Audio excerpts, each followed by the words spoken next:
My, what a tall tower. Very tall. Those men of Westeros, they love their tall towers. Guys, you just missed it. I'm sorry. I tried to hit go live as quick as I could. Tim was talking about having a lot of nuts in his bag, and you didn't. Yeah, it didn't make it into the stream. Something about Lovecraft, but not only Lovecraft, because I can also talk history or maybe The Godfather. Many nuts in the bag. In any case, we are here for two reasons. One, we're going to read Victarion Winds of Winter chapter, and we're also going to talk about the Battle of Fire in Meereen, and we're also talking about the Battle of Ice, because this is going to broaden out into an entire Ironborn Winds of Winter discussion. We're talking about how the two halves of the Ironborn plots relate to one another. Hello, panel. And so I've got Sean on my right and Tim on my left to talk about, yes, Battle of Ice, Battle of Fire. We'll start with Victarion and Meereen, work our way over to Theon. And I'm also here to apologize, guys, for leaving Arya off the most magical character. 16 magical characters didn't. Arya's only a skin changer learning how to be a faceless man. And I'm like, yeah, sorry. So apologies. I'm not sure. Where would you guys have put her in the list? Tim, you first. It was out of how many characters again? 16. 16. I'd put her right in the middle, around 8. Okay. So I screwed up. Everyone called me out on that. I apologize. I don't know how that... It's just hard. There's so many characters. I sat there and was like, is there anybody I'm missing? And just didn't come up with Arya. Sean, yeah, where would you put her? Number six.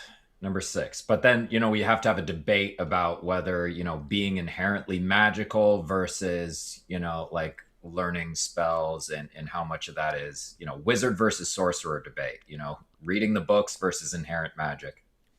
I was mostly kind of grouping it all together and just thinking about it from a story point of view, like magical story, magical character. So she definitely should have been on there. But other than that, I feel pretty strong about the list. And thank you, everybody, for watching that one. 16 most magical characters. If you missed it, it's like an hour of just straight talking about all the wizards and stuff. So, pretty good for doing some dishes or whatever. Tim, yes? Yeah, so 6, 8, so about 6, 7. Ha ha! Brain rot. We know what the kids are into these days. Yeah, I wish I was about 6, 7. I'll take 6 feet, though. Sean, you're about 6, 7. I'm 5'11". If I were 6'7", I'd still be playing professional basketball. True. You'd be, yeah. No, not still. I never played, but no, I coach kids, and it's a basketball meme. So like these kids with the 6'7", oh my god, they won't stop. Every practice. I slipped it in a video a couple videos ago, and almost no one noticed it. I put it in there. I did not respond. Because I keep up with the kids sometimes. So real quick, just to where is it? Okay, I'm looking for most magical right here. So the list was Melisandre 1, Bloodraven 2, Bran 3, Daenerys 4, Jon 5. And again, Euron is down at 7 because I'm not counting stuff that people haven't done yet. Euron is very magical, but most of it is still in the future, so that's why he's at 7. Patchface 8, Mokoro 9. See, I can't put Arya ahead of Mokoro or Patchface. She's still behind them. She's not ahead of Quaithe for me. Varamir Sixskins and Arya might be an interesting conversation. Varamir is a more developed warg, but Arya's doing Faceless Man stuff, which is another dimension. So for me, that's about where she's at, like 11, 12. Ghost of High Heart, Plus, I want to give her credit because she's doing this all on instinct, whereas Varamir had a trainer. So it was very much like, if you're a wildling, they'll clock that early and make sure that you figure out how to use it. Whereas she has figured out how to warg not only her own wolf from across the sea, but she's skin changing cats, and then she's got the faceless stuff going on. Yeah, I think that Arya is going to be moving up the list. Like her warg power, ultimately, her talent is probably stronger. So by the time she is in Westeros wearing people's faces and, actively controlling the wolf pack and stuff, she's going to be a whole bit of trouble, whole mess of trouble, and about 12 and angry. So there's that. But yeah. Okay, so that's I don't want to belabor the point. Let's get into the Victarion stuff here. But I did just want to say thanks for checking that out. And sorry, Arya's magical. So do we think Arya's going to ride Nymeria? That's a great question. I really don't see why not. She's small enough to. Don't shake your head, Sean. Don't just dismiss that out of hand. Warg riders are cool. Defend yourself, Sean. Cool. They're very cool, and I love them in Lord of the Rings, but it's not realistic the way a wolf moves. It's basically impossible to stay on top of a wolf. Like, their shoulders and their back aren't built for it. Even if you're just a little 60 pounds of girl, little Arya? You ever tried to ride a dog that's much bigger than you when you're little? No. What's going on with you and your dogs when the camera's off, Sean? Oh, no. Trust me. Rick is this going to turn into a Hassan thing? Are we going to have to cancel you? Are you riding your dogs? No, but when I was little, no Hassan comments in the chat. Banned, instant banned. That's a joke that I made. Do not keep it going. Thank you. Go ahead. No, but, when I was a little kid, and I was little forever, I kept growing until I was almost 21. But when I was little, I was tiny. I was always the smallest in my class. So I was like, you see a dog, the dog outweighs you by 60 pounds. You think, I could ride that like a horse. You jump on top, and then you fall on your face. Or on the back of your head, in my case. So it's literally like a structure of the animal thing. They don't have a good saddle spot. Yeah. That's cool. Don't ride dogs. Don't try it. So no, the theory rejected. Sorry. Well, I think it would be cool. Maybe Martin doesn't know about that and he'll just make it happen. Maybe. I mean, obviously, you have the warg riders from Tolkien in The Hobbit. And so that's very much a thing. And they bring it back in the Two Towers a little bit. But no, the wolves will fight better without a kid on their back. No, Rickon will ride the unicorn goat and have the wolf next to him. That would be terrifying. So Arya, maybe she'll be a horse. Me. What's that, Tim? Ride me. Got Cthulhu wolf with the mismatched eyes up there. But we kind of see this with Varamir, where he's riding the snow bear, but then he has the wolves following him around. So yeah, we'll see something like that. The wolf effectiveness would be reduced if you turned it into a horse. You might as well ride a horse and have the wolf attack people, because horses can't do that. So that makes sense. Yeah. But maybe just for a second, for the fun of it. Wogs. Yeah. All right. So I was just showing off my wolf. So over this weekend, it was my brother's birthday. We celebrated at the Great Wolf Lodge up in the Poconos. Indoor water park, so going down water slides in the middle of winter, but they were handing out all these wolf ears, and I'm like, oh, this will be relevant in the future. Hang on to this one for a Stark-centered stream. Just That's add cool. to the props. Little known David Lightbringer trivia. My family is from the Poconos. My grandparents were born there and married there as high school sweethearts. So in Jim Thorpe, actually, literally in East Thorpe, Tim, like the little town. Mm-hmm. Yeah. So this place is in Scott Run, and as soon as I saw it, I was like, scrotum? Look, scrotum? That's because that's where your mind goes to when you see it printed. Wow, it's really lucky we had that, since we missed out on your bag of Cthulhu nuts earlier. Oh yeah, so earlier Sean was trying to typecast me as just the Lovecraft guy, and I'm like, no, I got more than just that. I'm trail mix, baby. There's a lot of good things in this bag. I quickly smacked him down, Tim, just in fairness. I'm being slandered for slander that I didn't slander. It's gone a bit far. He wasn't really. He just said something about Lovecraft, and we jumped all over him. Yeah, no. But Tim's versatile. That's the point. Is he's versatile. He can do different things and relate them back to Lovecraft. So, someone in the chat's going to jump on that. Just trying to get the blood flowing in the chat here. Ooh, okay, yeah. Yes, it looks like it's flowing now. It's rising. I see the rising tension. All right. So Tim, I'll go ahead. I like having you start off. So why don't you go ahead and start and tell us about the noble lady. Right. Tub of a ship, really. Yeah. You want to bring it up so Jack can follow along? Oh, yes. Thanks, Tim. We have got this There all. we go. Yeah, see, we've got this. Yeah, we got it unlocked. So, the noble lady was a tub of a ship, as fat and wallowing as the noble ladies of the Greenlands. Her holds were huge, and Victarion packed them with armed men. With her would sail the other lesser prizes that the Iron Fleet had taken on its long voyage to Slaver's Bay. A lubberly assortment of cogs, great cogs, carracks, and trading galleys salted here and there with fishing boats.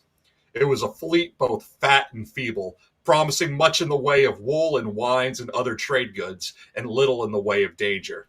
Victarion gave the command of it to Wolf One Ear.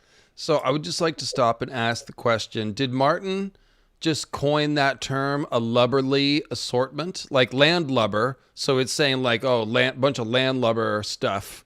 But is lubberly is that like is that an old school adjective, or is that one he made up?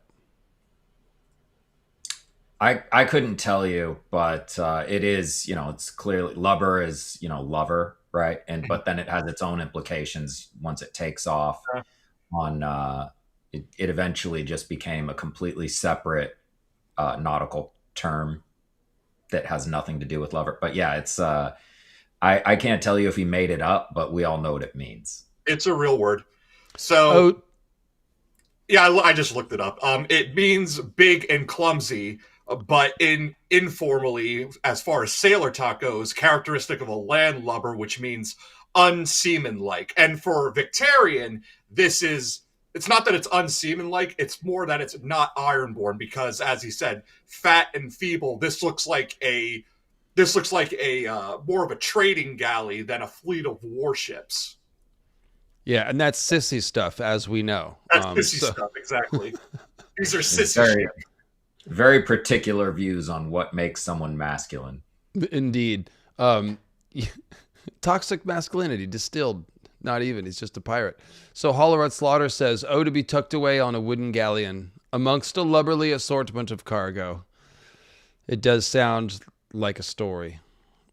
Also, what's that fantasy cartoon where the kid is like sailing around in a bathtub? I don't remember what it is. But that's like the noble lady was a tub of a ship, and that's all I can think of. Oh, that's tugging at my memory, Sean, but I can't. So who's doing Victarion's voice? Shall I do it? Sure. I've done it before because I've read Victarion chapters before, and then someone else can be Wolf One Ear. I like it when Sean does a little bit parts because he always breaks out something funny. I'll let you go ahead and do Victarion, I guess. I kind of want to do it, but do you guys want to flip for it? Actually, I've never heard I've never heard your take on Victarion, so let's hear it. I've been in a bad mood all week. I just feel like I got this. All right, go for it. Gone method. It's been it has. My whole week has been leading up to this. "The slavers may shiver when they spy your sails rising from the sea," he told them. "But once they see you plain, they will laugh at their fears. Traders and fishers, that's all you are. Any man can see that. Let them get close as they like, but keep your men hidden below decks until you're ready. Then close and board them. Free the slaves and feed the slavers to the sea, but take the ships. We have need of every hull to carry us back home." Wolf grinned. "The men will like the sound of that, Captain. The ships first, then we break these Yunkish men. Aye." Go ahead, Tim. The Iron Victory was lashed alongside the noble lady. The two ships bound tight with chains and grappling hooks, a ladder stretched between them. The great cog was much larger than the warship and sat higher in the water. All along the gunwales, the faces of the Ironborn peered down, watching as Victarion clapped Wolf One Ear on the shoulder and sent him clambering up the ladder. The sea was smooth and still, the sky bright with stars. Wolf ordered the ladder drawn up, the chains cast off. The warship and the cog parted ways. In the distance, the rest of Victarion's famed fleet was raising sail. A ragged cheer went up from the crew of the Iron Victory and was answered in kind by the men of the noble lady. So, just real quick, who's this character, Wolf One Eye? It sounds like a way to create a proxy for a northern character or presence in the Victarion plot. You guys have any idea what's going on here, Sean? Well, it's one ear.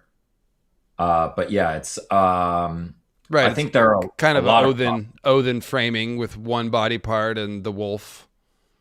Well, and we see it happen pretty often. We see a lot of Night's Watchmen who lose one ear to frostbite. But more recently we were doing the Ariane chapters, and can't help but remember that Marcella lost an ear. So this is kind of a consistent maiming. It's the the moon face being hit by a comet creates that. So he shoves him up the ladder. Victarion shoves him up the ladder, and Victarion is doing some comet stuff.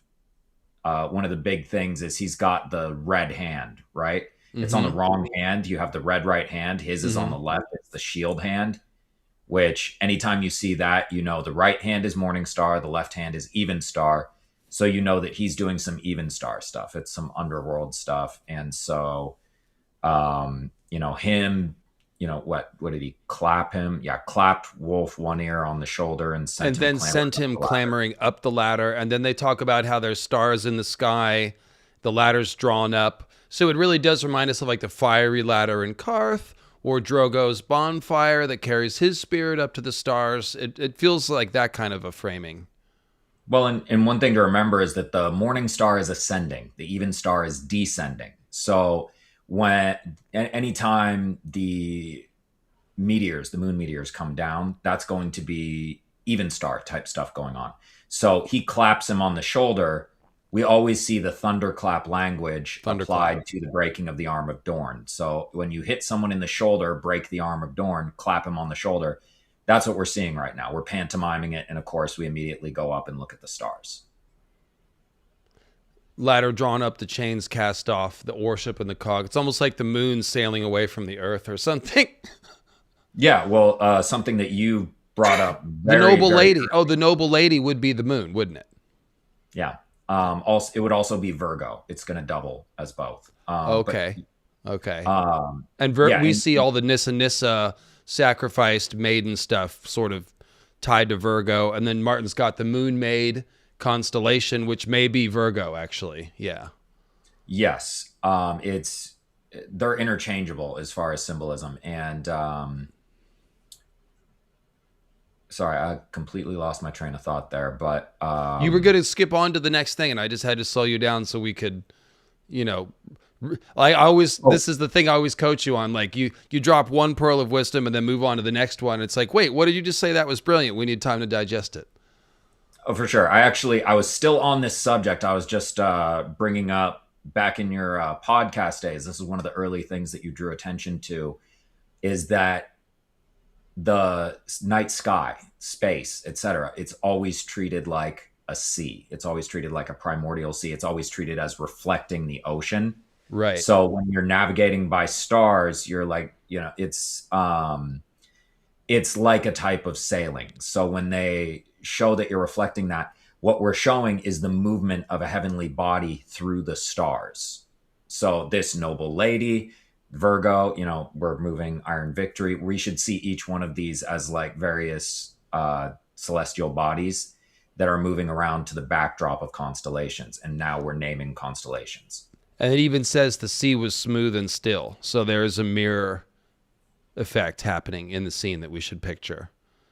Yeah, that's cool. Yeah. Shout out Radiohead Sail to the Moon, and the stuff from Lovecraft about sailing to the moon, Tim. Yep, Dream Quest of Unknown Kadath. We are sailing to the moon, so we have our sailors on the moon who brandish their harpoons. No, it's whalers on the moon, but still, we get the point. And so this is cool. Like, George isn't going to have a ship literally sail to the moon through the sky, which is what happens in that book, because it's a little bit less fantastic. It's more literal, obviously, more grounded in realism. But he is inspired by the imagery, and so he finds subtle ways to draw from it and play it into his book. So it's usually through symbolism like this. But yeah, that's cool. So let's keep track of so there's a wolf, an Othen wolf, taking control of the noble lady, the moon, and sailing into the sky. So we'll keep an eye on that. And one more thing, just while we're doing it, it's a nautical term, gunnel. It looks like gun whale, but that's another way that George has snuck in the word whale, just to kind of connect it up to what you're talking about with the whales whaling on the moon. Oh, yes. Yeah. And so the other thing I want to give in about Wolf was that he's also he's basically Vic's replacement for Newt the Barber. Victarion says in an earlier chapter, because we've seen Wolf before, he shows up in Dance. He's actually one of the guys, along with Longwater Pike, who fishes Makoro out of the sea, and the two of them are trying to convince Victarion, like, he's demonic, you should put him to death, but Vic sees use in him. Later on, when Makoro is healing Vic's hand, it's Wolf and Longwater Pike who try to break in the door to hear what this screaming and chanting is all about. And they're like two of the first people to see Vic when he emerges with the fire hand. The last thing we know is that Newt the Barber has essentially been stolen from Victarion by Euron. I want to give a shout out to Quinn, the GM. He just put out his own Greyjoy video where he was talking about Euron possibly inspiring the Greyjoy rebellion, like manipulating Balon. And I commented on that. I'm like, yeah, because abuse and manipulation are themes of his character. But with Victarion, who was bigger and stronger, he would resist the physical abuse that Euron had laid on his younger brothers. With Victarion, it becomes more of emotional abuse and isolation is how Euron keeps Vic in line, removing people that are close to him, and him making Newt the Barber a lord of the Shield Islands, along with allies of his other political opponents, is an example of that. It isolates Victarion more.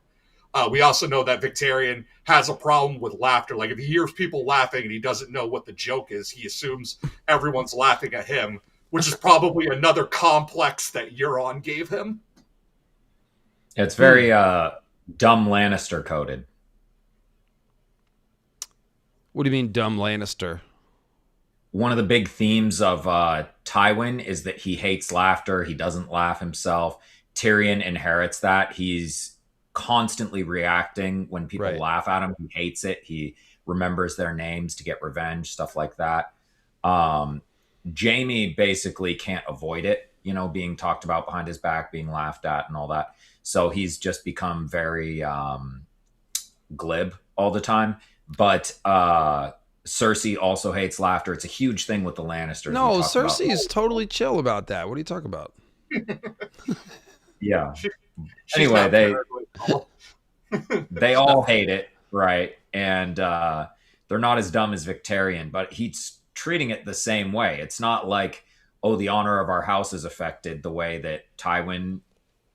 It's really a cop-out. Tywin just hates being laughed at. But the justification is, it's the honor of our house. Our house can't be laughed at, otherwise we're less powerful, blah, blah, blah. Victarion's just like, no, I feel like an idiot when I get laughed at. Oh, yeah. We'll never forget. He did not handle being informed that the Dothraki Sea was a grass sea and not one that you could sail across. Did not like that. So, Victarion had given Wolf his best fighters. He envied them. They would be the first to strike a blow, the first to see that look of fear in the foeman's eyes as he stood at the prow of Iron Victory. I just want to point out Victarion, like, all he does is win. Like, he dominates every encounter he comes into, if it's a physical encounter. If it's not, then all bets are off. But if it comes down to strapping on armor and swinging an axe around, he's not even considering the idea that he would lose. He's just like, oh man, I wish I was first so I could kill people first. That's just part of his character. Just wanted to observe that. As he stood on the prow of the Iron Victory, fulfilling the Undying One's vision of the Greyjoy standing at the prow. Oh, I'm sorry, I was adding that in. As he stood at the prow of the Iron Victory, watching One Ear's merchant ships vanish one by one into the west, the faces of the first foes he'd ever slain came back to Victarion Greyjoy. Kind of like you might... Oh, I'm not going to make a personal porn joke, but you might recall encounters that you have had on a lonely evening to inspire you. And in Victarion's version of this is, well, I think I've made the point. Anyways, so he is recalling the faces of the first foes he'd ever slain. He thought of his first ship, of his first woman. There we go. It's slightly more human. A restlessness was in him, a hunger for the dawn and the things this day would bring.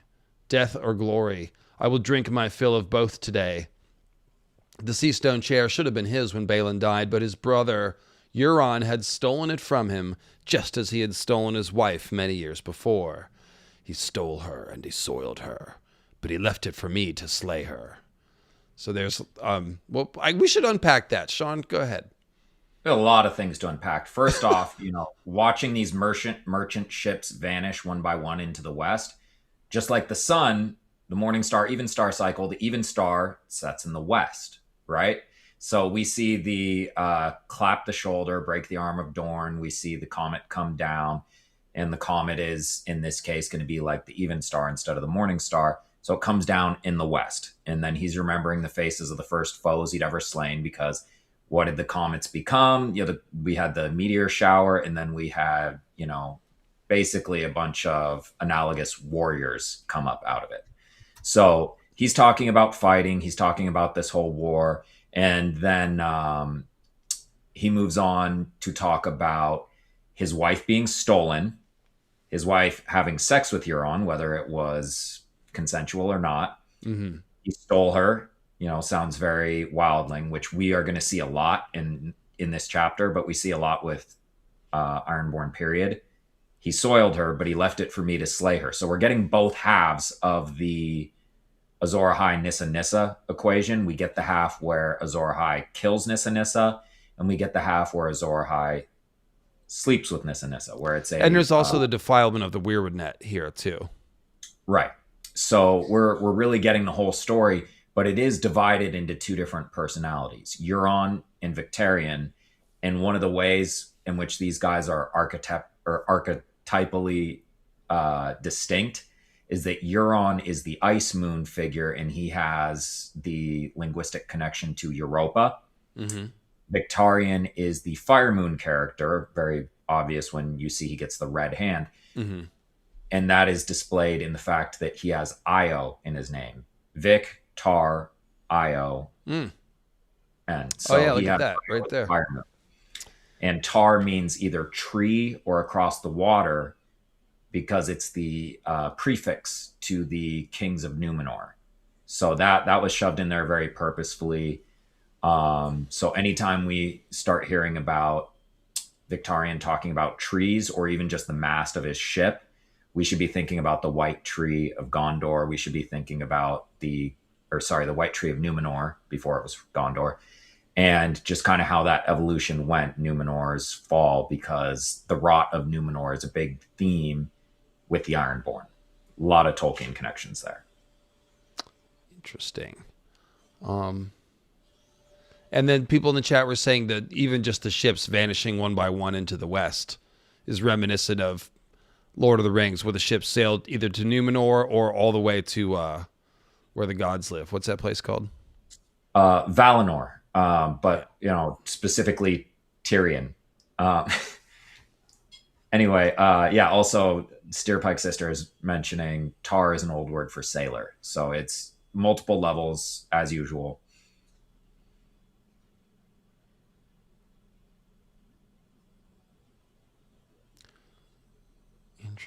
Interesting. But yeah, also not an accident that Euron's name sounds like Sauron. Yeah, no. And one-eyed. His sigil looks the same, yeah. Yeah, a blood eye, it's covered. And then earlier you had Sean, you had said like it's like the evening star, but it's moving in the west, and then in another one to cover this from the Lovecraft angle, because I guess that's what I do, right? Lace that thing up and wear it, Tim. But so I've talked about this with all the King in Yellow imagery. Hastur, who is the Yellow Kraken storm god, he lives on the red star of Aldebaran. Aldebaran is a real star. It forms the red eye of the constellation of Taurus. If you watch Aldebaran in the night sky, it does move west. It moves west, and it is chasing a star cluster, which is the Hyades. The Hyades in Greek myth are benevolent water nymphs. So what we're seeing here is George doing a corruption of this. The red star of Aldebaran is chasing the Hyades, and it seems like Euron getting his good winds. Because he's a storm god. What do I control the winds? It's like he's making blood sacrifice to the Hyades. So you take these benevolent water spirits and you corrupt them into like some kind of blood gorging sea creature, and that the imagery. They're called is there, mermaids, like, Tim. They're called mermaids. Yeah, mermaids and selkies and all that kind of stuff. That's how Euron is probably able to achieve fast travel. You got to take the good with the bad with the mermaids, Okay. Another important thing to bring up here is that as far as we're talking about constellations and red eyes, the Crab Nebula is a red tinged nebula, and it is in the eye of the constellation Taurus. So when you talk about red eye, obviously you're going to think Euron. Euron has the red eye, but you're also going to think about Victarion, who not just in this chapter, but in other chapters, he bowls over people, or he has the, chest of a bull. And a lot of bull symbolism with him. Yeah. Right. So, him having, Crab Nebula in the eye. I mean, at some point, something's going to happen. George will always draw attention to the Crab Nebula in the bull's eye. One of the big ways he did that was he had Arya throw a crab apple at Gendry's eye. Gendry, who wears the bull helm. Yeah. So George constantly draws attention to that feature, and it's very much reinforcing what you're talking about with the red eye constellation. Yeah, because the Crab Nebula and Aldebaran come together to form this sort of angry red bloodshot eye in Taurus. Like the Crab Nebula is like a red sclera, and Aldebaran, being one singular star, is the angry red pupil. And then, of course, when we go to the No Godless Man speech, when Euron says the things that he has seen sacrificed in God's names, he specifically says goats, bulls, and children. And the other... Taurus is one of the earth signs. The other two earth signs in our constellations are Capricorn, the goat, and Virgo, the virgin maiden. So child sacrifice would be another way of saying virgin sacrifice. And then people are also mentioning the Minotaur and the fact that King Minos, his mother was Europa, and then Minos' child is the Minotaur and Ariadne, right? Yes, I just did a huge video on Patreon about the Greek gods in Dune, and Minos is a huge figure. There's a reason why there's like bullfighting and stuff like that in Dune, and Harkonnen literally just means ox. So they're using it. There's a lot of bull and ox stuff in Greek mythology, and the reason it made it in is kind of like. It's twofold. One, they straight up stole the constellations from further east. It made it into Greek from mythology that already existed. And so they shoehorned it into their own mythology to make sense. Okay. Another one is from the destroyed society, what we call the Minoan civilization, which we only discovered in 1904 because the Mycenaean Greeks destroyed it so utterly. We didn't find any evidence of it until 1904, but they were a maritime society, and they were huge on bulls. Everything about their religion was revolving around bulls. They had bulls artwork all over their palaces. I was going to say a lot of people have probably seen the frescoes because they are so colorful. It's always on the white, off-white walls, and then there's ox blood red bulls leaping. It's very, very incredible. Well, and it fits so well because the Minotaur really just seems to be cultural memory, the story of the Minotaur, because what we can see is that through that maritime civilization where they were navally superior to the Greeks and kind of forced the Greeks to become a maritime civilization, they were extracting tribute from Athens. So that is a real thing that happens in the myth, but they were extracting tribute from Athens, probably among other places, and, you know, in the form of slaves. And in the myth, they're feeding them to the Minotaur. But in real world, there's extensive evidence when they had these rituals surrounding bulls and or priests with bull's horns, that there was both cannibalism and human sacrifice. So suddenly feeding them to a Minotaur doesn't seem so far-fetched. It just seems like a mythological lens to interpret what literally happened. So looking at this, looking at, you know, all of this bull stuff going on, this is absolutely something that's going to be big in George's mind. He's very much a student of history, which is the other thing that that Tim is going to get into because he's not typecast into Lovecraft. Well, okay, so the Minotaur is Ariadne's brother, and he's transformed into a bull somehow, right? No. So Minos had a wife, Pasiphae, and because Minos did not kill the God, I can't remember the name of the bull, but there was a very wonderful bull that Poseidon gave him, and he was supposed to sacrifice it when he was done with it, and he decided it was too beautiful and too fantastic a bull, and he couldn't do it. And so to punish him, Poseidon goes through this whole Looney Tunes revenge thing where he ropes in a whole bunch of other gods in order to eventually get Pasiphae to fall in love with, it was the Cretan bull. And so she falls in love with the Cretan bull. It's a white bull, which is like more, we know, like Gerald Hightower, the white bull. So that's George invoking the white bull imagery again. Well, and it's Mithras, and it's all derived from astronomy. But Okay. yes, so the Cretan bull will not, you know, have sex with Pasiphae, which good on him. So she gets Daedalus to make her a bull suit in order to make it happen, and then she literally has a half bull baby. Then the Cretan bull goes on to terrorize the coastline near Athens. Theseus defeats the Cretan bull and then comes to defeat the Minotaur. So it's all weird and messed up. Because people in the chat were saying Victarion seems a bit Minotaur-like, and I was just trying to think about potential parallels there. Well, one big parallel is that he's kind of going about the same story, but he's obviously making different decisions. So Pasiphae cheated on Minos and created the Minotaur. Minos, for some reason, instead of killing this abomination and maybe his wife, creates a basement labyrinth for it. And I'm not sure the motivations there. The fact is the mythological story is largely meant as a smear campaign against the Minoan civilization. But I mean, people in the chat are blaming the Santorini volcano more than the Mycenaeans.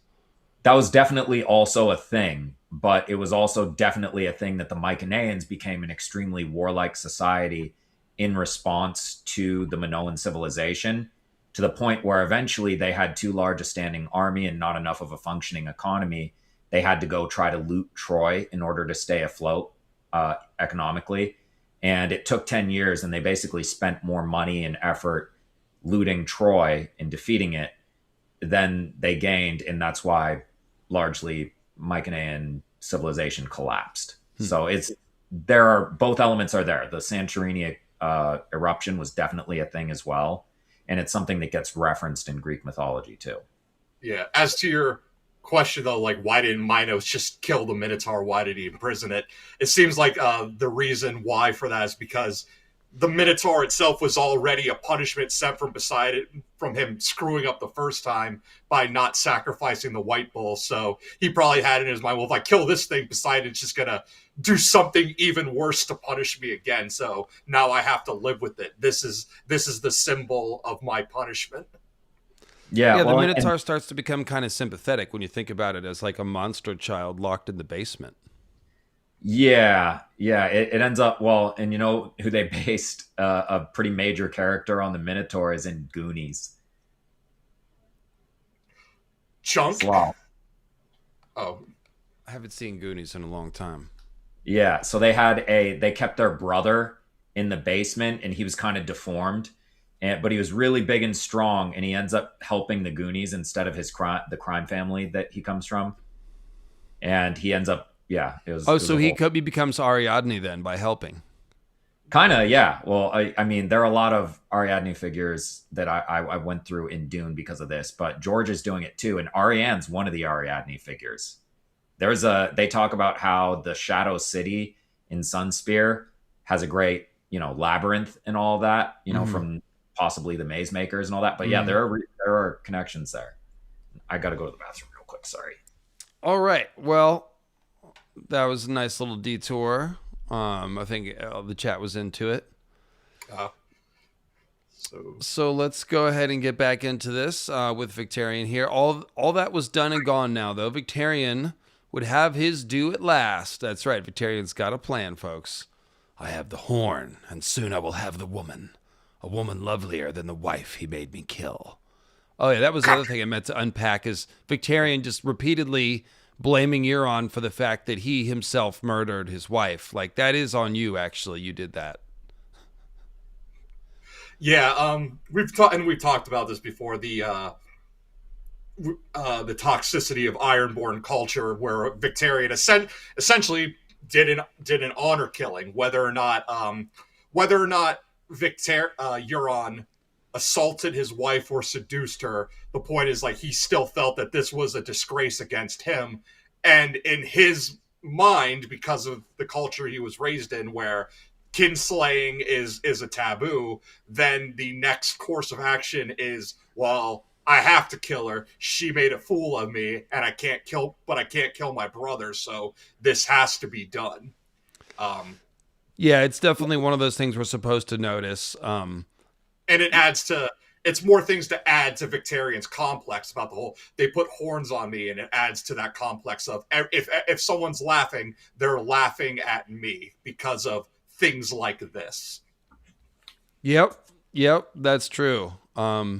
The only way to really retain his honor would have been to do something to Euron, but he didn't feel like that he could, I guess.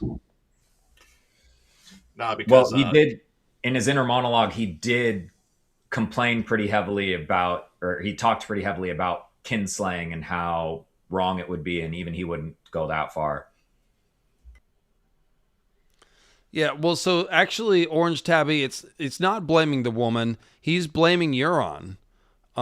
He's removed the woman's agency and personhood by basically treating her as an object. Like, she had to be killed to clean my honor up. So it's a slightly different kind of horrific and dehumanizing.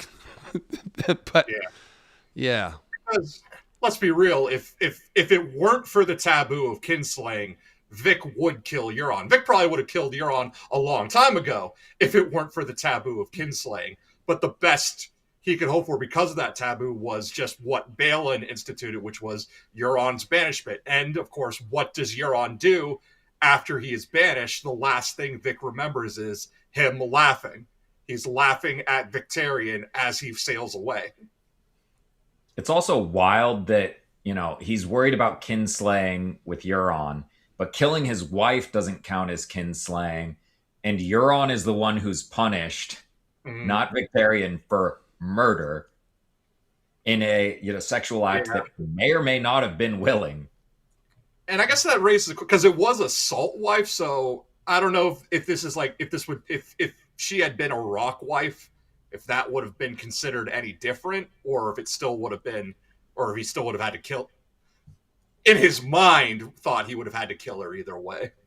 So Stephanie's got it right here. It's a culture in which rape is a property crime against another man rather than a violent crime against the actual victim. That's been the case for a lot of history. So that's a good context to put it in. That's exactly what's going on. So just the way that Martin writes it here is like, again, it's not a pedantic thing where he is sitting there and lecturing you, the reader, about why this is wrong. He's showing you the inner monologue of someone who has normalized sociopathic violence and letting us be like freaked out by climbing into the mindset, like, oh my God, kind of like when we had Cersei's first POV. It's like, oh wow, that's what's going on in here. Similar thought. It's like, oh, okay, that's what's going on in here. Victarion really is a product of an extremist worldview that like I said, normalizes certain things that are basically horrific. And you see where that gets. It's essentially, he's kind of like, it's like very cult-like thinking, very extremist thinking, and that's why he's very quick to fall into this idea that, you know, the Valorist, he's got two gods on his side now, and, you know, he's going to commit some blood sacrifice to the ocean and to the fire. So he's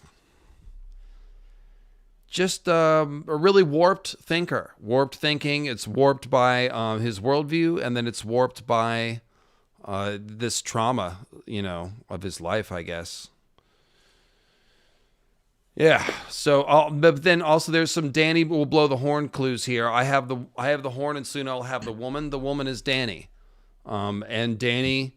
I really think the reason why I think that Dany is going to blow Dragonbinder, the main reason that I made a whole video about that, is because there seems to be this pattern of the horn blowers wearing jewelry that matches the horns. And so, for example, at the King's Moot, well, Sean, go ahead. You could probably say this faster than I can. Yeah, so they have the mute in Euron's crew who's blowing it, and he has the the gold wristbands that go with the gold and Valyrian steel in the Dragonbinder horn. We also see the same thing with Tormund, and one of his nicknames is the Hornblower. And if he of course has the gold rings, which he gives up when he crosses the wall and they're all giving up their treasures. He gives it to Jon Snow. And that's important too, because all of the Night's Watch are hornblowers. They're the horn that wakes the sleepers. They're the people who blow the horn once for returning rangers, twice for wildlings, 3 times for others. So now that it's kind of property of the Night's Watch, we should see a great horn being blown. We also see the same thing with Mance and the fake horn. Well, so Mance's fake horn still matches Tormund. Right. Right. So again, it's not just the bands. It's specifically their bands of old gold with First Man runes on them. Both Tormund's Torques and the bands on the fake Horn of Winter, which I think is actually a Dragonbinder horn from back in the day. So I do think there's a good chance that Jon may blow that one. And if you've got Dany and Jon both blowing horns, then it's starting to seem like something kind of intentional that's being set up. But Dany, just to complete the picture here, in Dany's very first scene, she has the golden torque around her neck. It is a Valyrian steel incised with Valyrian glyphs. That's an exact match to Dragonbinder, which has bands of both gold and Valyrian steel incised with Valyrian glyphs. So Dany is wearing the torques and armbands that would indicate that she should blow that horn, just as Tormund is the true horn blower of that Horn of Jormungand, and just as the slave, Euron's slave, again, Dany, slave collar, Euron's slave has the collar and bands, and he blew Dragonbinder. So, yeah, it seems to be a pattern, and that's really, yeah, and she's no man, right? It says no living man can sound me, and no man can sound me and live, so she's both not a man and also kind of not mortal. I mean, she is, but she occasionally transcends her mortality. She's a godlike figure, just like Jon, becoming resurrected. Number 4, number 5 on the list. They're magical folks. So, yeah. It's also, somebody said in the chat, Éowyn vibes there. And that's exactly what's going on. Éowyn is no man, fighting the Witch King of Angmar. But it's also like the Witch King of Angmar is doing, a lot of Odin Evenstar stuff. And he has the Morning Star. He's, twirling around his head, of course. And Éowyn has Eos in the name. Eos. So, right. Yeah. So does Éomer, Theoden, Theoden's name is the Odin. Like some of this stuff is more direct than others. The But Odin. I yeah, never even thought about that. yeah. So when Eowyn is doing this as a Morning Star figure, Dany is a Morning Star figure, but she specifically becomes a Morning Star figure after what your alchemical wedding is what you've always called it. She swaps her symbolism from a pretty classic silvery moon maiden, and then she becomes a much more fiery, either A dragon. Yeah. fiery moon or sun figure, depending on the scene and how it's portrayed. But she also, if I'm not mistaken, she loses the gold bands and stuff that she got when she married Drogo in the scene where she births the dragons. So it's like, it's like blowing the horn for her. And then now that she's blown the horn, she's symbolically died. She's now a different character, almost resurrected in a way. And there are dragons. So it's basically like she blew a dragon binder horn 3 times because we had the 3 loud cracks. Right, That sure. were, Yep.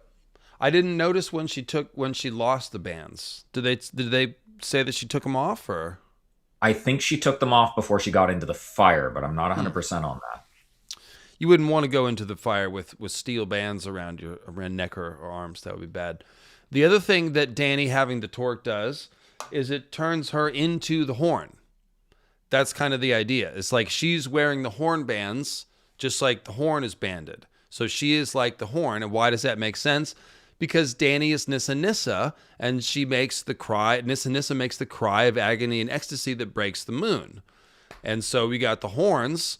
When the horn is blown, the dragon binder at the King's Moot, it makes a sound that's like a scream and a wail and a cry. There's like 6 different human voice words that's used to describe it. Shivering hot scream is my favorite because it's the ice and fire scream. It splits the air like a sword thrust. So it's a sound that's like a sword and also a woman's scream.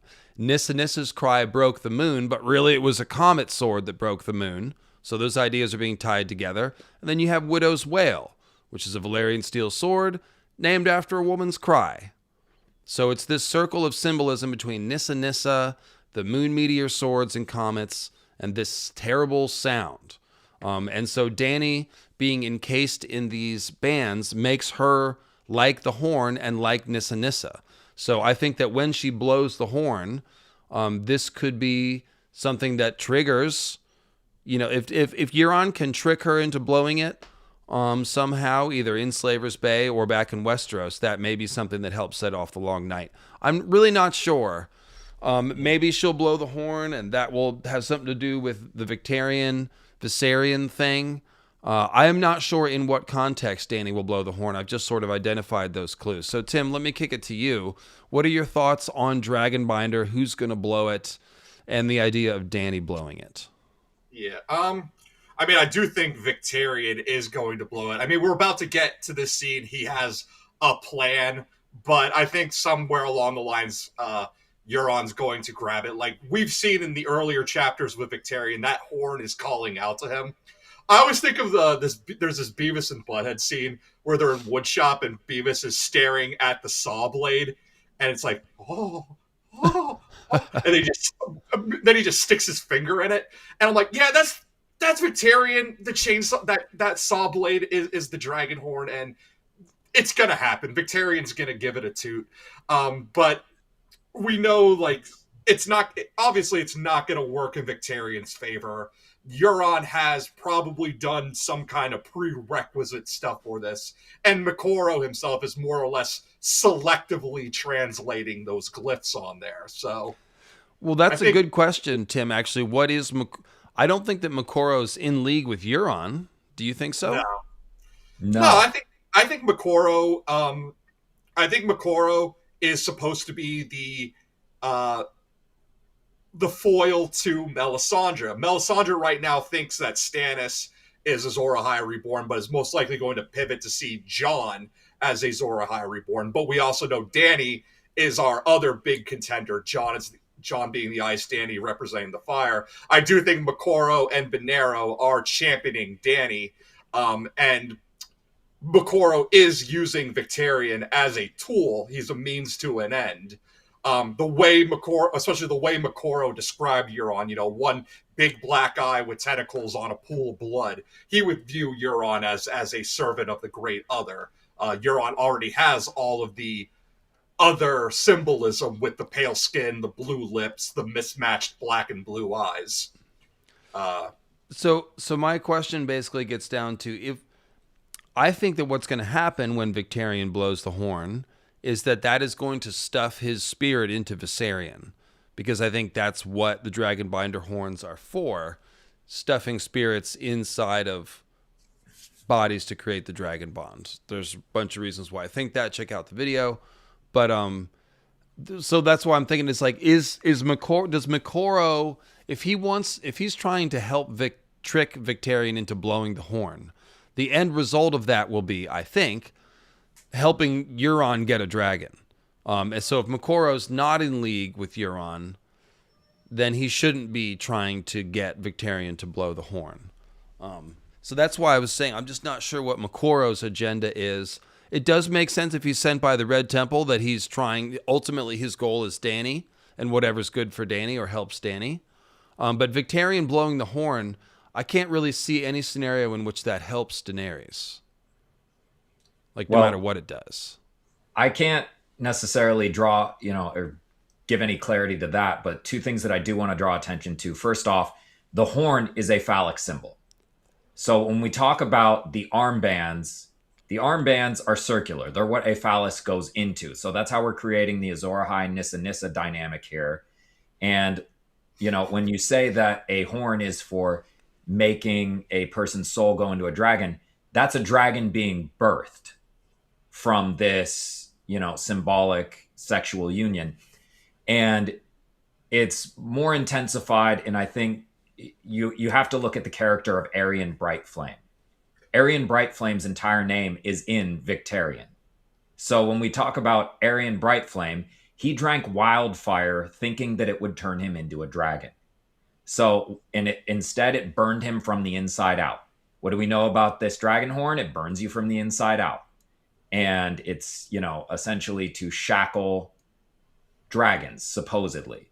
But really what it's going to do is it's going to force someone to burn from the inside out and go into a dragon. So, you follow the symbolism, you find out what the point of it is every time. There has to be the armbands, because that's how you unite the sexual symbolism. Otherwise, there's no procreative act to this. No sheath for the sword. Yeah. Right. So he blows the horn without them, and he just dies. So you're suggesting the bands are a draconic cock ring?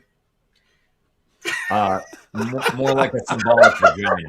We're back to nuts on the mind.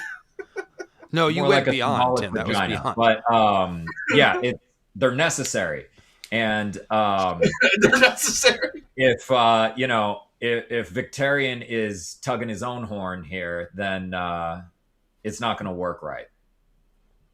That was classic Tim. Didn't even soften it into C ring. Just whipped out the whole thing. Rooster ring. Don't know why they had to use such a suggestive word. It could have just as easily gone with rooster.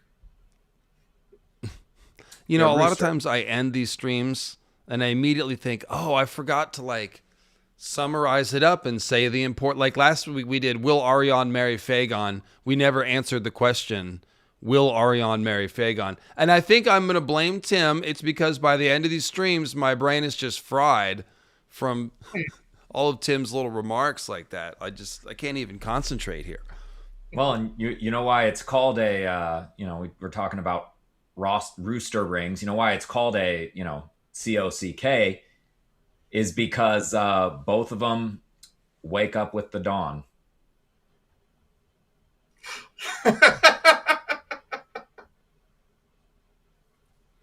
I give up.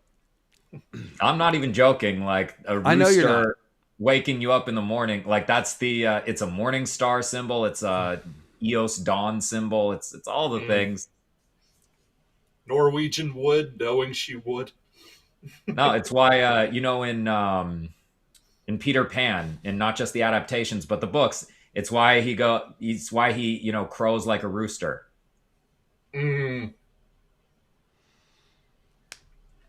It's everywhere. All these towers and monuments. What are you saying? I'm saying that the Washington Monument is No, compensating.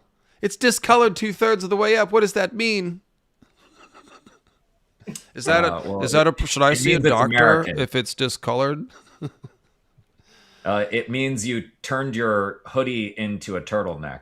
No, they changed the type of stone that they were using to build the Washington. I used to live in D.C., so I know this. Yeah,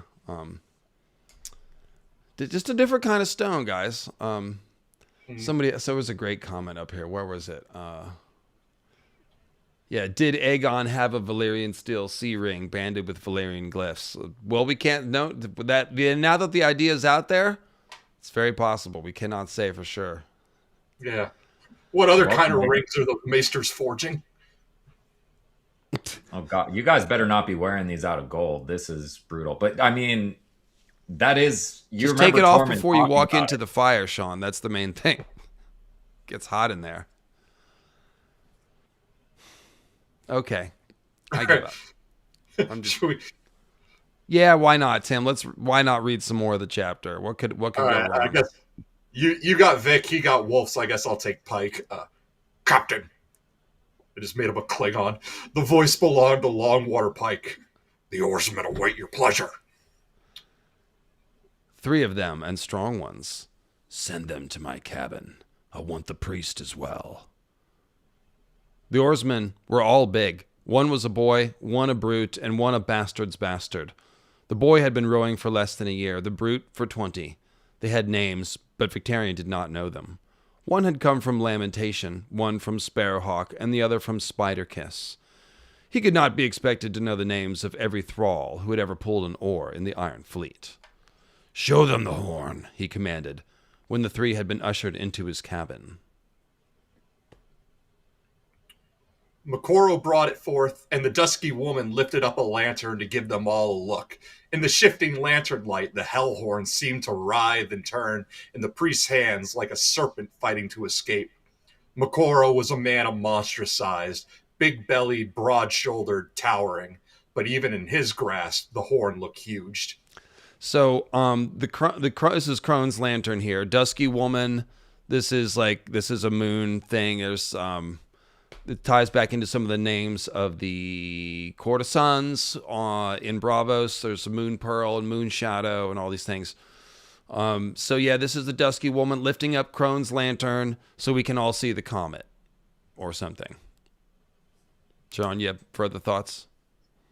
No, you clocked it pretty well, although we have also marked Makoro as a giant dark tower.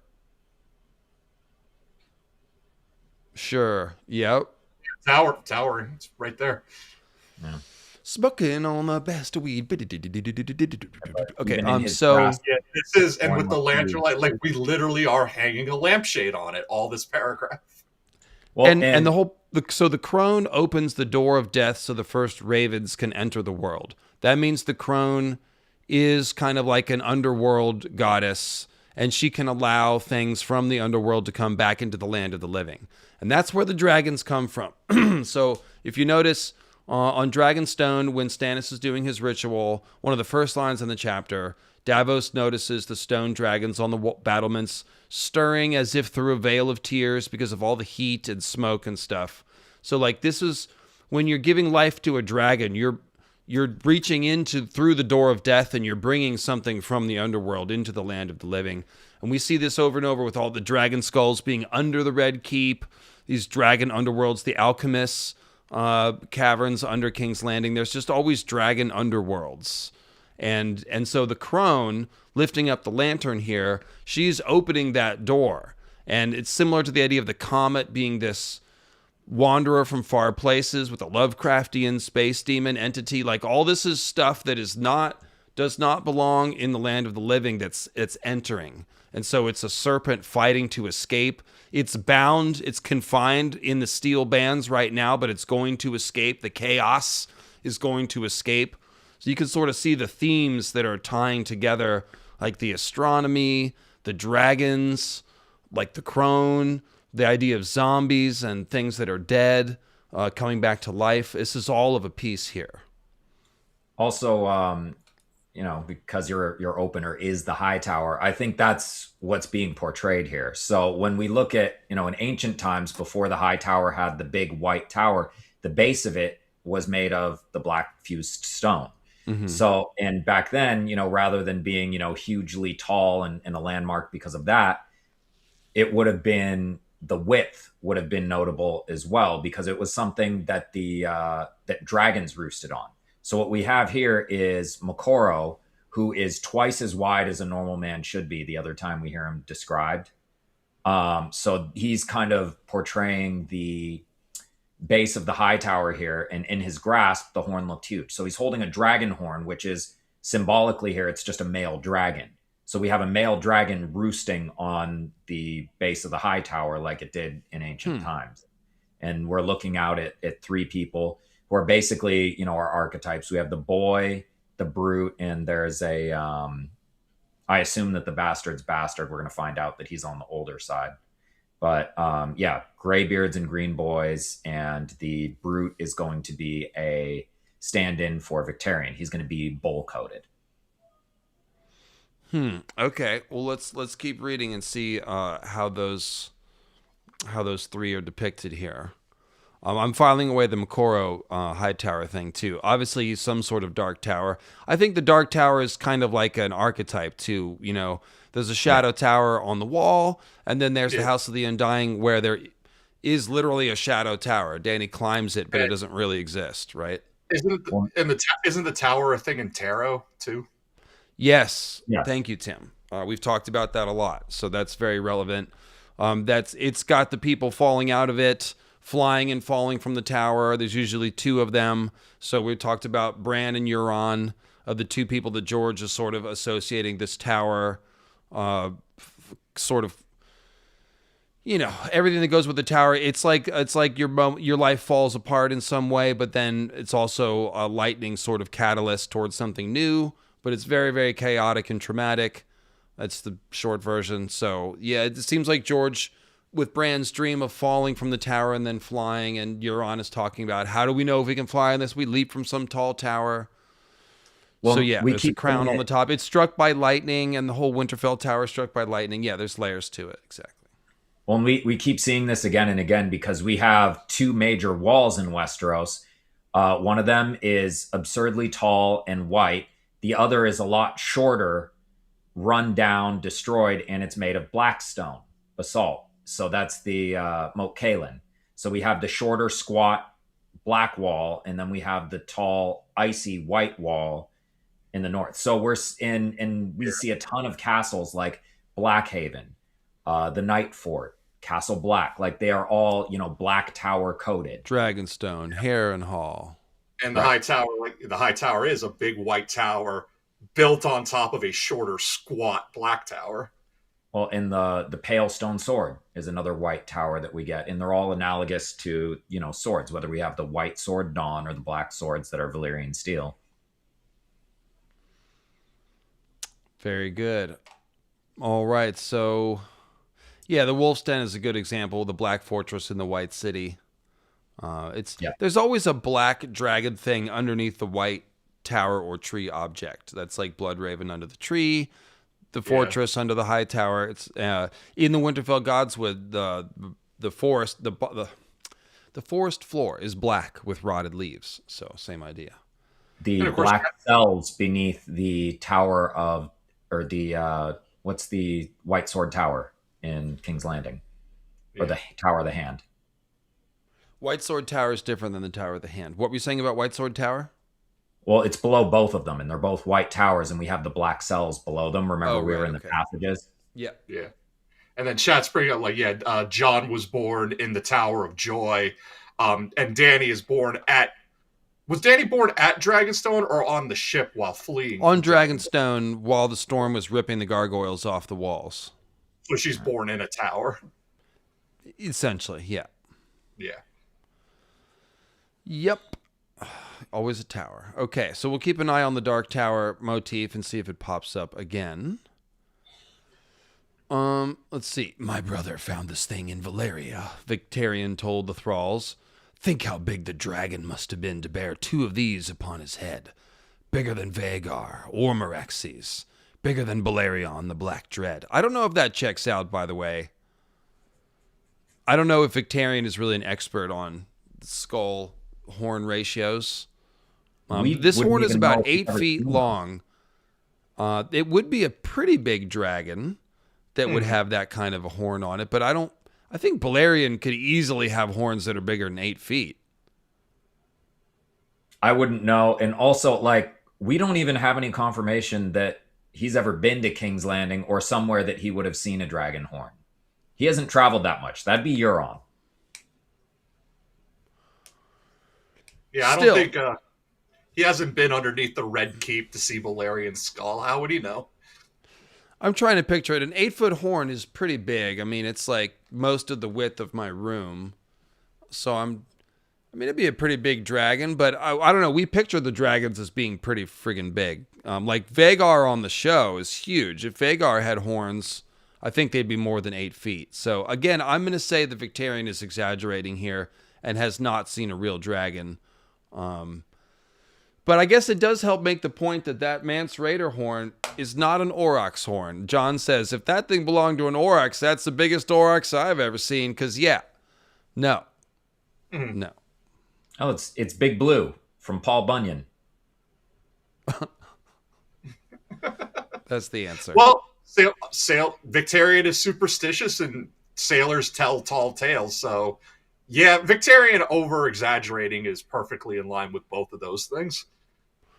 Yeah. Let's see. He took the horn from Makoro and ran his palm along its curves. At the King's Moot on Old Wick, one of Euron's mutes blew upon this horn. Some of you will remember. It was not a sound that any man who heard it will ever forget. They say he died.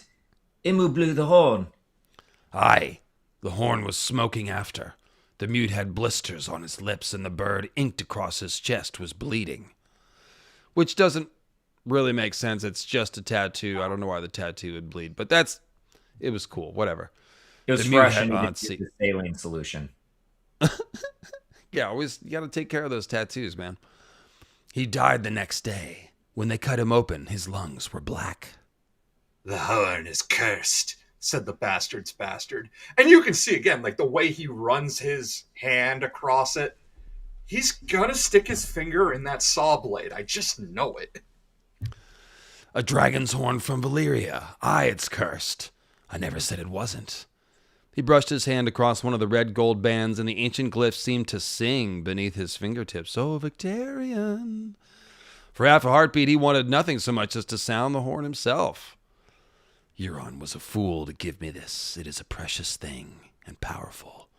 With this, I'll win the Seastone Chair, and then the Iron Throne. With this, I'll win the world. Claghorn blew the horn thrice and died for it. His name is Claghorn. Sean, that look on your face is priceless. You have something to say? Yeah, I mean, horn is built into the name, and he blew the horn. That's it's almost lazy, George. What's the clag part? I need to look into that a little bit, but I'm also assuming that there's some Aragorn and Boromir stuff going on here, and also the way he's describing it, it's talking about he's not the one who's going to be able to use this. So there's an element of the Ring of Power being like, you cannot wield it, where he thinks this is going to help him, but it won't. Oh, it has definitely, one master. definitely, yeah. I mean, it's got the gold ring. And it's Euron, the Sauron analog. Yeah, I mean, frankly, there's no reason to put gold bands around the Valyrian horn. It would have been fine with just Valyrian steel bands, but it needed gold rings so that we'd understand. Yeah. Yeah. Okay, so first I want to point out that that's actually a typo. The name is Cragorn, Cragorn. There are some mistakes in these sample chapter PDFs. Okay, so crag is a lot more direct. We know what a crag is. The etymology is a lot simpler. Clag, I wouldn't know what to do. But crag is a rock. So this is like the keep on the Iron Islands, the Hammerhorn. Is that the name of the castle? Yeah, Hammerhorn Keep, which is also another Tolkien reference to the Horn of Helm Hammerhand. that's in the keep at Helm's Deep. So Hammerhorn Keep is, where was the horn that was blowing, Gamling? That line from the movie, if you remember. And so Hammerhorn Keep, it's got the spiky iron battlements that are clawing at the face of the moon, just like we always see the trees doing. So it's like, oh, the horn is a hammer that attacks the moon or claws at the moon like a dragon. And so what killed the moon? It was a dragon comet, but also this Nissa Nissa sound. And really, if you think back to this legend of this scream that broke the moon, it's well possible that actually is a magic horn sound in the original time. And that part of what Azor Ahai did to call the comet or break the moon involved a magic horn, and that this was remembered as Nissa Nissa's cry. So the symbolism here may have started with a horn scream. It may not just be that Martin has created this horn that emulates Nissa Nissa's scream. Because just the name Dragonbinder suggests that it might be able to call comets. And then all the symbolism of it matches Nissa Nissa's scream, which broke the moon, which is what the comet did. So, yeah, I definitely think that the Hammer of the Waters originally may have been called down by a horn. So when we talk about a crag horn, this is a horn that calls a mountain, a flying mountain, a crag. The mountain that rides is a comet symbol. He goes from moon to smashing moon meteor, which is the same thing as a comet. He's a mountain that rides through the sky and smashes into you. That's a meteor. Yeah. So the one thing I want to interject with is it also rings up. They're Craghorn. So it sounds like the phrase I was thinking of is clanging and clamor, which is exactly what happens when Craghorn blows the horn and he interrupts the King's mood. There is a clanging and a clamor, but that phrase comes from, it's actually in a Bible verse. It's in Corinthians. Corinthians 1:13. If I speak in the tongues of men or of angels, but do not have love, I am only a resounding gong or a clanging cymbal. If I have the gift of prophecy and can fathom all mysteries and all knowledge, and if I have a faith that can move mountains, but I do not have love, I am nothing. If I give all I possess to the poor and give over my body to hardship that I may boast, but do not have love, I gain nothing. And the point is that all of the wonders of God are meaningless. You can have all of the wonders of the world, but it's meaningless if you don't have love in your heart. And that is like another underlying thing with Euron trying to become a god. He has no love in his heart. That's why nothing is too sacred or too valuable to be sacrificed.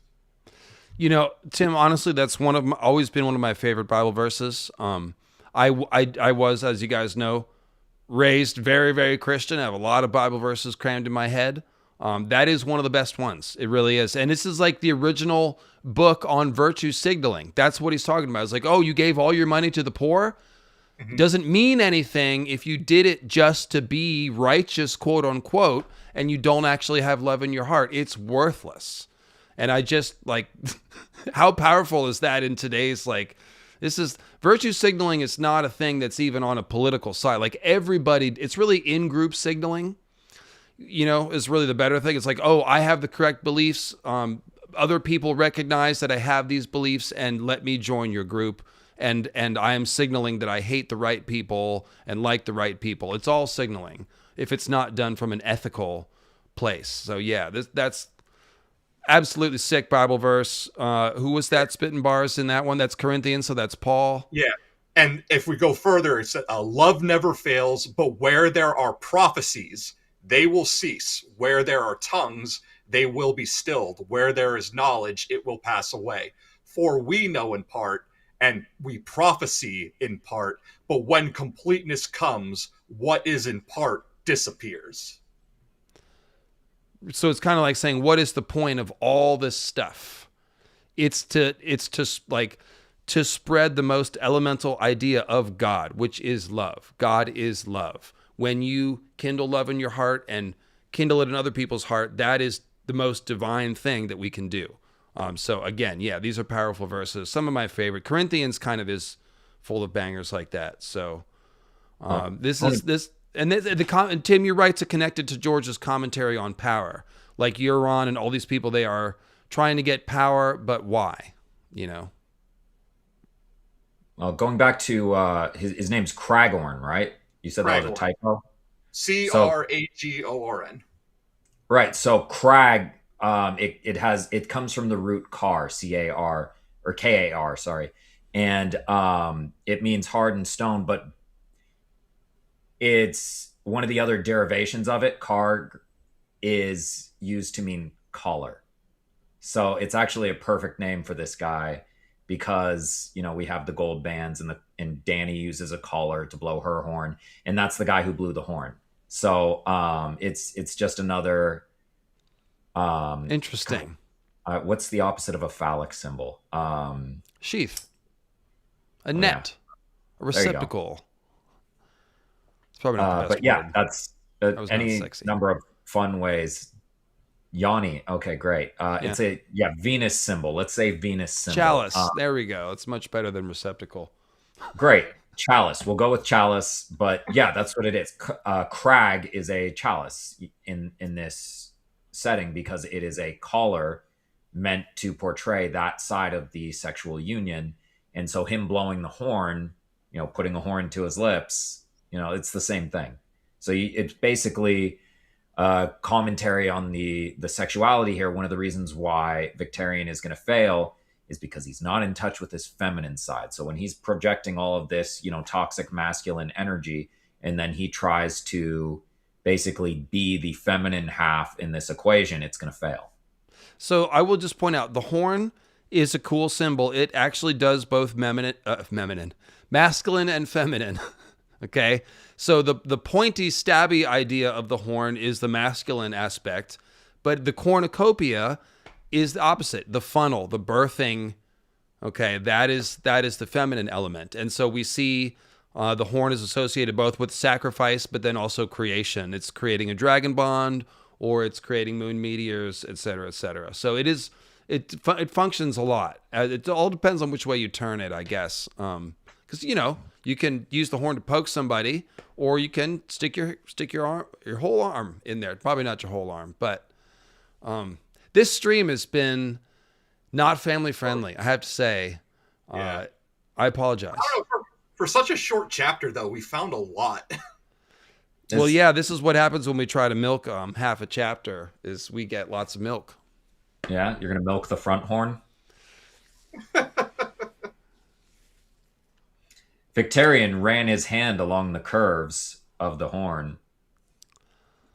I'm going to need to take a shower after this stream is what's going to happen. Yeah, and he has, before in another chapter, he's compared the horn to a woman's thigh. No, it's when he's running his hand along the dusky woman's thigh, yes. Thigh, he thinks of the horn. Yeah. Wants to slip in there. That's the whole point. Yeah.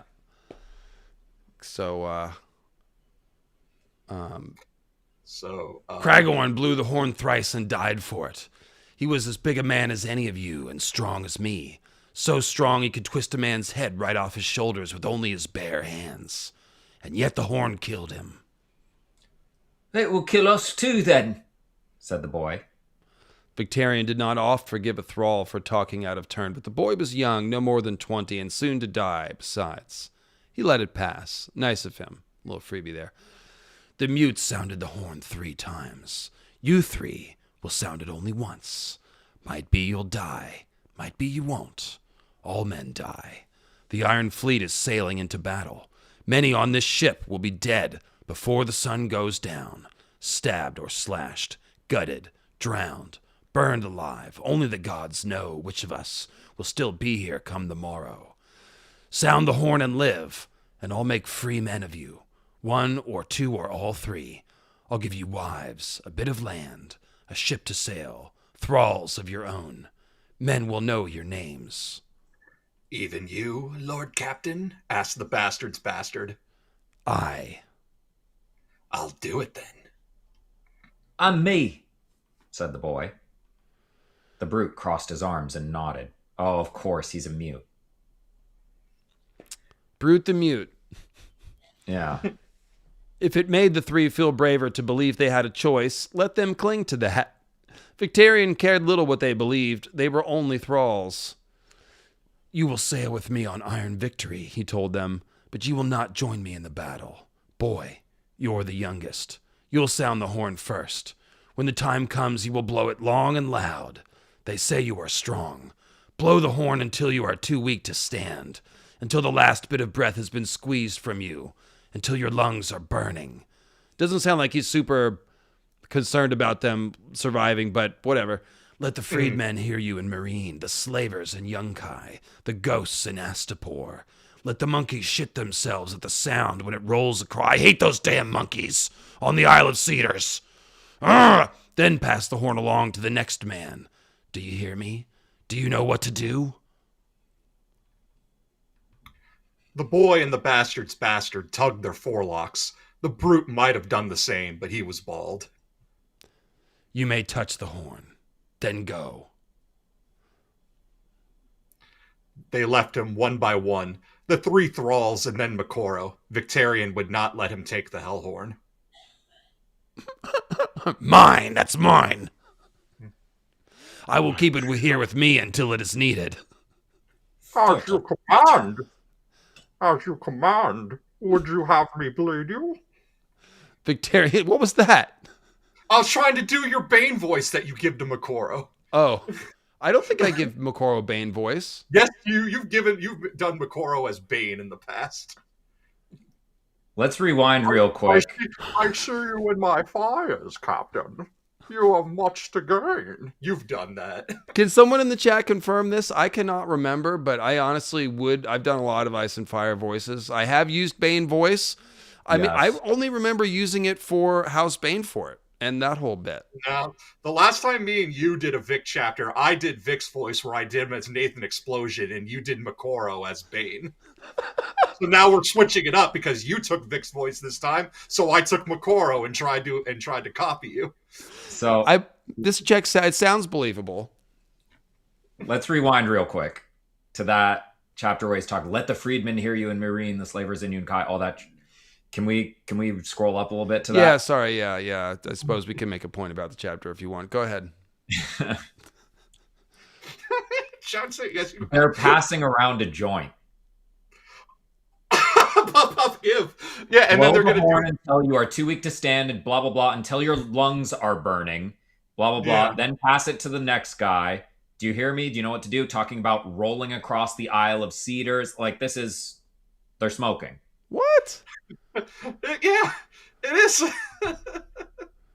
Hit it, then pass it to the left. Take a deep breath. Is there a hill full of cypress trees anywhere? Maybe on the Isle of Cedars. There could be. Okay, I wasn't ready for that. That's funny. I just like how much he hates the monkeys. Yeah, that's pretty great. Because the monkeys were laughing at him. It's not going to like Tyrion. Tyrion is going to laugh at him. First thing he's going to do, he's just going to look at Victarion and be like...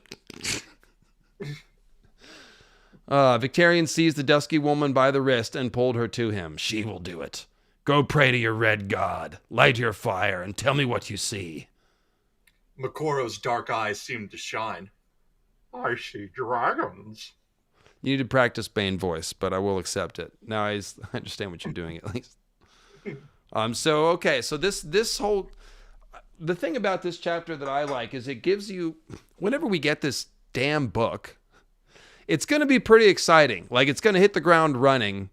You can tell all of these Winds of Winter's chapters have this ratcheting up of intensity to them. Like, even the Arion chapters, which are the slowest, you can feel the and this is the thing we forgot to say at the end of the stream.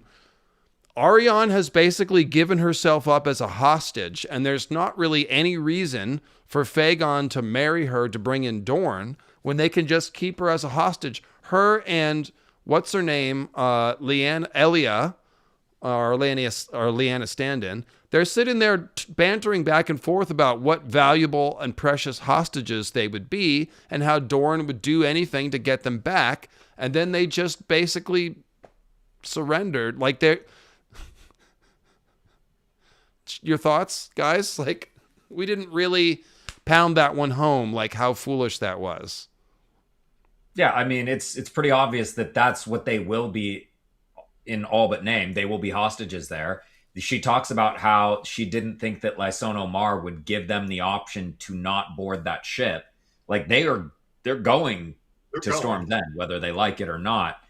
And what's kind of interesting to me is we talked in that chapter, and the chapter went through how there were like a pirate fleet, right? A huge pirate fleet with insane, 3-level monstrous cogs and some not something you would mess with, right?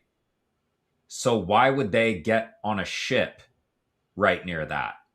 Like, doesn't that seem dangerous unless maybe those people are allied with you and the way that the Golden Company got across?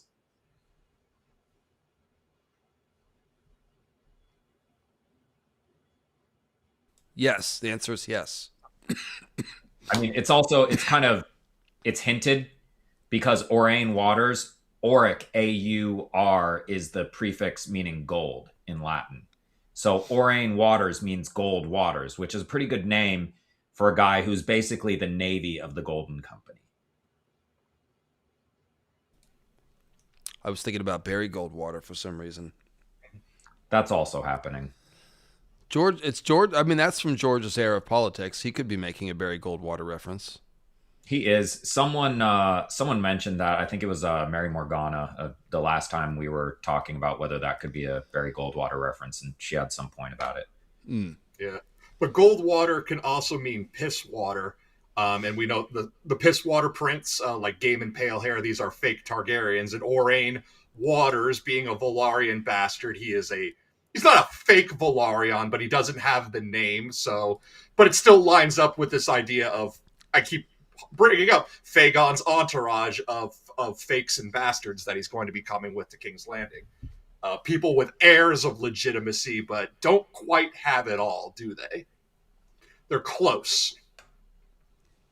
Yes, honestly, it sounds like a good video title. Fagon's entourage of fakes and bastards. It's pretty cool. Maybe I'll steal that one from you if you don't make it. And, just to your point about pisswater princes, that's also that's a Perseus thing. So, Perseus's mother got pregnant because Zeus came down into the prison cell she was being kept in. Her father kept her in a prison cell because he had a prophecy about his grandson killing him. So you can't get pregnant if I put you in the prison cell, right? So Zeus came down in a golden shower. And that is exactly what you think it is. It is a reference to a very specific fetish. And she got pregnant, had Perseus. So Perseus is quite literally... So that's not how you get pregnant, Sean. I hate to say this. I know. I unfortunately learned most of my sex ed from South Park. So anyway... Perseus is quite literally in the myth a pisswater prince. He is a prince, because his grandfather was the king of that city, and he is a prince who was, came from pisswater. It's messy. It sounds so much like the Baelor and Lug myth that I would wonder if there's not a PIE root story here. I would suspect so. It's not even the only place you see it. It's in a number of other mythologies as well. There's a Zoroastrian version that has elements of that, and there's a Hindu version that has elements of that. With even Oedipus is like using elements of that too. Yeah. And Fagon's story is another pisswater prince thing. The whole the story of Varys buying the tanner's boy as the decoy with a jug of Arbor gold. So this supposedly is a chapter fragment. I guess there's a little more to it. So that makes us wonder, why did George cut it off? Probably something big happened at the end of the chapter that he didn't want to reveal. Do you think these three are going to blow the horn in this chapter? Seems like they might. It could be the next chapter, but... So I think they definitely will. I think that's the way that George ends big chapters like that, is that they'll blow the horn, and then we don't see the results of it until we see it from somebody else's point of view, Because because we do see the Iron Fleet arriving in Barristan's point of view. You see the Iron Fleet, and it's presumably Victarion is out in the shallows, choke slamming people into the water. That's basically the scene we're given. And then Makoro, again, seeing dragons. Like, that's the only thing he ever wants to talk about. So, Red Priests are very consistent about that. I do like what you were saying about, if Dany takes Makoro in, then she will look like a foil to Mel. Because it'll essentially be Jon and Mel and Dany and Makoro. They'll each have a Red Priest. Should be an interesting religious summit at some point. I just want to run into the thing and be like, no, you guys, you don't have to fight. 3 heads has the dragon. 3. Everyone's invited. Well, then they'll fight about who the 3rd head is. Well, that they can fight about. I just need Jon and Dany to get along. So. Yeah, it's nice to see the kids getting along. I can't bear it. And now we got the Jon and Dany fans who should be shipping them together. Instead, they are fighting with each other about who's Azor Ahai, and it's dumb and I hate it. And it's all from the show, having Jon kill Dany when that's not going to happen. And I've said this before, but okay. So let's talk about this. Speaking of Dany, let's talk about this here. Now the Barristan chapters are going to get more into the actual Battle of Meereen, but in the Barristan chapter, he, to quote Jethro Tull, Broadsword and the Beast, sees a dark sail on the horizon, and he sees the Iron Fleet sailing in, and he basically knows. He's like, oh, if the Iron Fleet is here, it's not to help the slavers, and they are going to whoop up on the slavers, and so this bolsters Barristan's confidence on the field, even though he doesn't quite know what it means. He knows that it's good. And so they charge all the more harder. So these forces are coming together here. And it's kind of cool how George took this situation that seemed so hopeless. Like when Barristan is there, Dany's gone, and Barristan's having that war meeting, and he's trying to take command, and they've got, the Unsullied there, Grey Worm's there, and there's a few of the Mother's Men and the Freedmen, and they're all there and stuff. And they really seem surrounded and kind of hopeless. Everybody from New Gis to Volantis has sailed here to oppose Dany because she has broken the slave trade. And then slowly we start to see it's like, oh, well, actually the slave armies, not very organized, not very good, full of infighting and jealousy. We see Tyrion's point of view in the camps, and we can see, like, from their perspective, him and Brown Ben can see the same thing, which is like, Dany's side looks like the winning side here at this point. And Dany's not even there with dragons yet. The dragons are just chaotically flying around. But the Ironborn sailing in is really the thing that turns the tide, isn't it, Tim? Yeah. And it reminds me, because I've been, I was going to talk more about this when I pivoted over to Theon, but because I've been watching a lot of oversimplified videos lately on history, and the way that the Marin or the Yunkai are doing their this is like an actual thing with Roman legions, is that sometimes that command would shift between different commanders, and that's why some Roman tactics seem so sloppy, is because sometimes a commander, one guy commanding one day might have very different ideas. It's just like hiring different directors to direct different movies in a trilogy, Tim. Yeah, and it's why certain enemies of Rome, it's like, how were they able to advance so far? It's like, oh, because they were able to play off of these dynamics of guys that were seeking glory.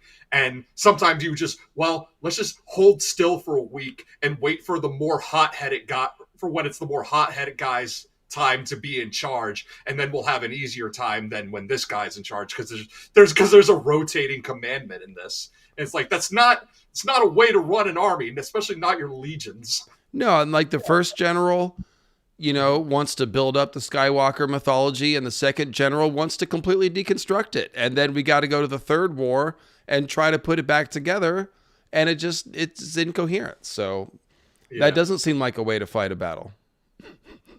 No, Another thing I wanted to look at real quick, just going back to Kragorn, Krakenhorn.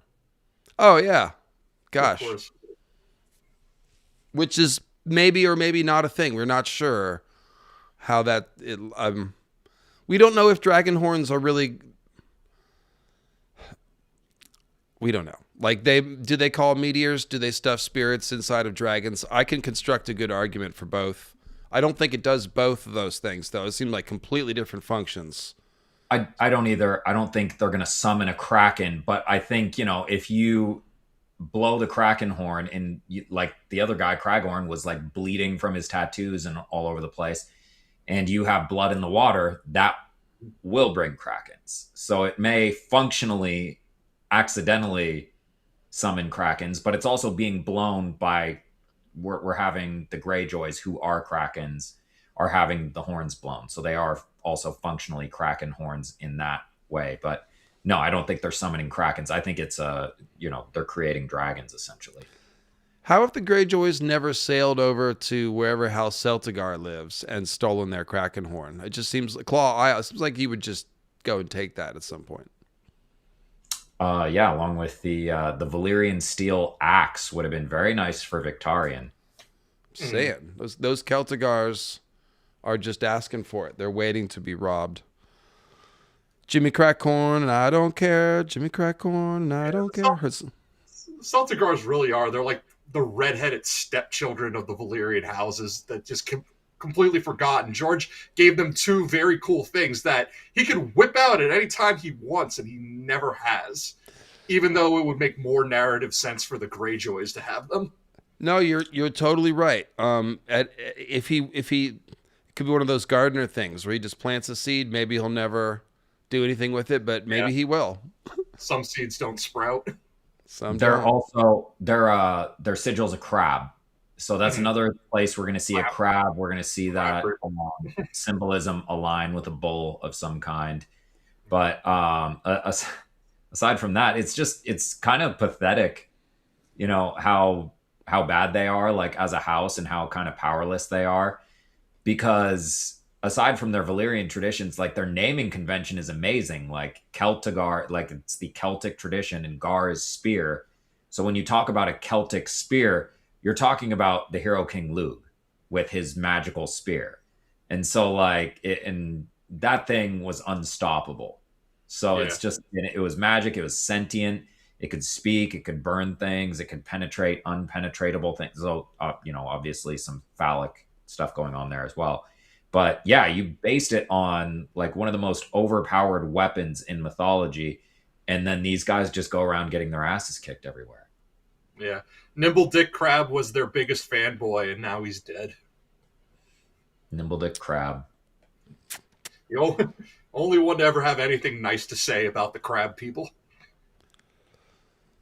All right. Well, I always have nice things to say about the Crag people. So what do we think is going to happen here? Basically, Barristan's going to mop up on the field. Victarion and the Ironborn are going to mop up at sea. The Second Sons are going to switch sides. They'll help Barristan mop up.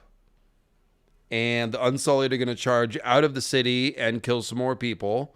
And at that point, that's kind of a done deal. So they're going to win. And then they're going to be sitting there having some interesting meetings. Like I said, the potential for comedy is very high with Tyrion, Barristan, and Victarion, and Brown Bread and Plum, and also the Shave Pate. They're all kind of just kicking around, With Danny, and then and then when Danny does return, most likely with Dothraki Khalasar behind her, it's going to be a very, very crowded Marine. It's going to be a very, very crowded palace when she finds all these people, and it's going to be like one at a time. Like you could see, like as soon as Danny gets back, like everyone trying to like speak at once. And I'm pretty sure the Shave Pate is going to get really muscled out now that we have more Westerosi coming onto the scene. And Marwyn the Mage is going to show up at some point with his candle. Mm-hmm. And then, Danny's going to come back not only with the Khalasar, but I think with the entire Dosh Khaleen.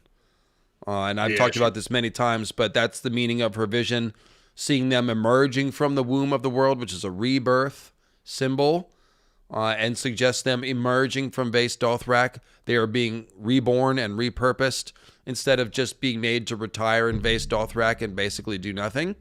They will be brought to Slaver's Bay, where they have a tradition of wise women being respected, the Graces, and they'll help bring organization to Marine so that Dany can move the F on and leave. I think that's how it's going to go. But I just wonder, is Victarion still going to be alive? When is he going to blow the horn and die? And then Viserion, once that happens, will Viserion just fly away? Fly to Euron's hand now that he has the spirit in him? Or will Euron show up magically in Slaver's Bay? Will Euron wait until Dany and Victarion and the dragons get back to Westeros and then try to steal Viserion? There's just so many questions about how this could all play out. I feel like I have a good idea on what the elements are, but in what order that will happen, I'm not sure. Like, will Dany and Victarion ever even meet? You know, when will Victarion blow the horn and potentially die? And how is Dany going to ally with the Ironborn? Let's start with that. How is the Dany Ironborn thing going to work? I don't think they ever meet. I think you would want to, blow the dragon horn and take one of the dragons in order to kind of strengthen your position of, hey, we should, get married, screw my brother, and I want to take the throne anyway. Because that is his end game. He definitely does not want to be subservient to Euron. And he's thought about, why should I be getting her for him? And even in this chapter, he's like, I'm going to take her.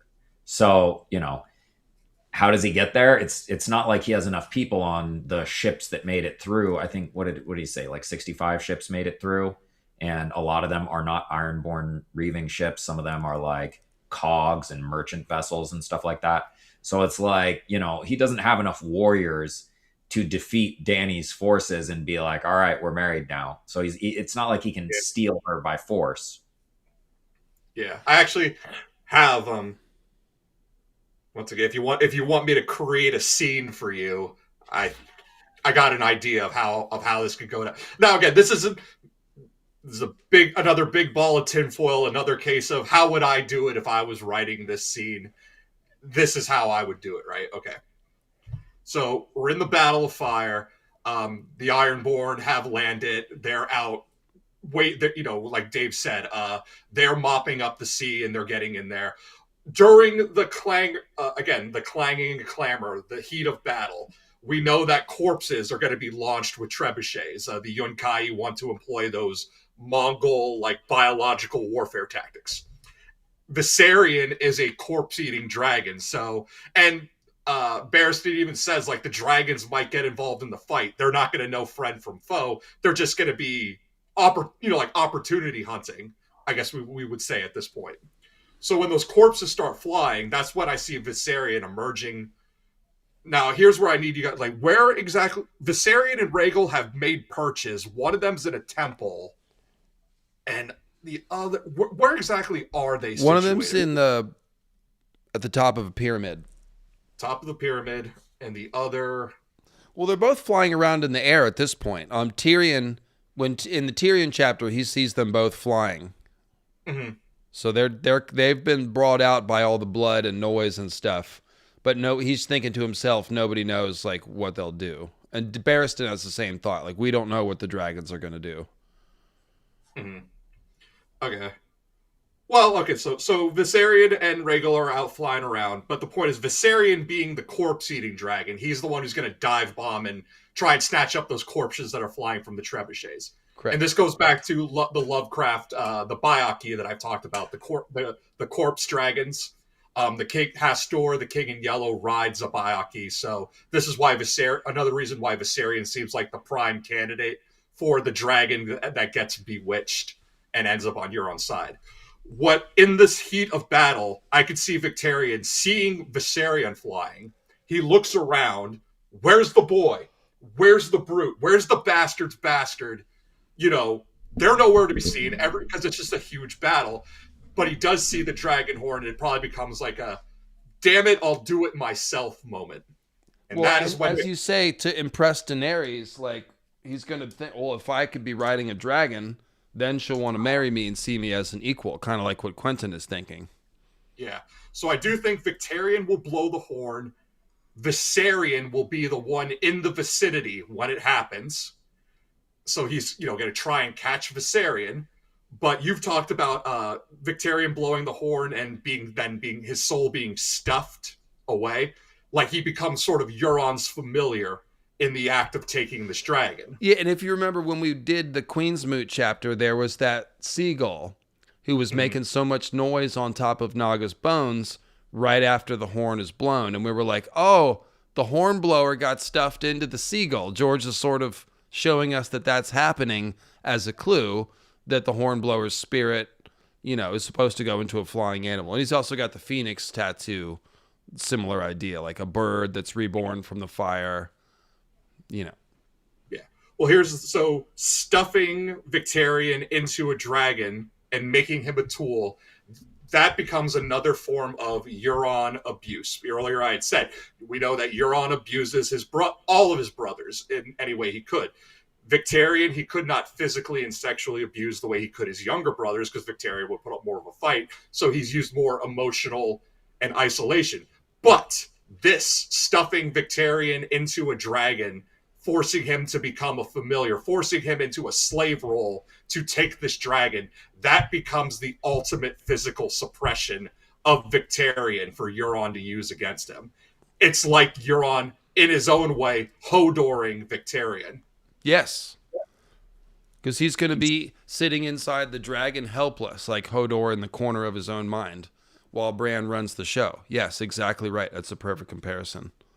Yeah. He's stuffing the soul there into a dragon like a Thanksgiving turkey because George can't stop talking about food. That's why I said up to the elbow. Get your whole arm in there.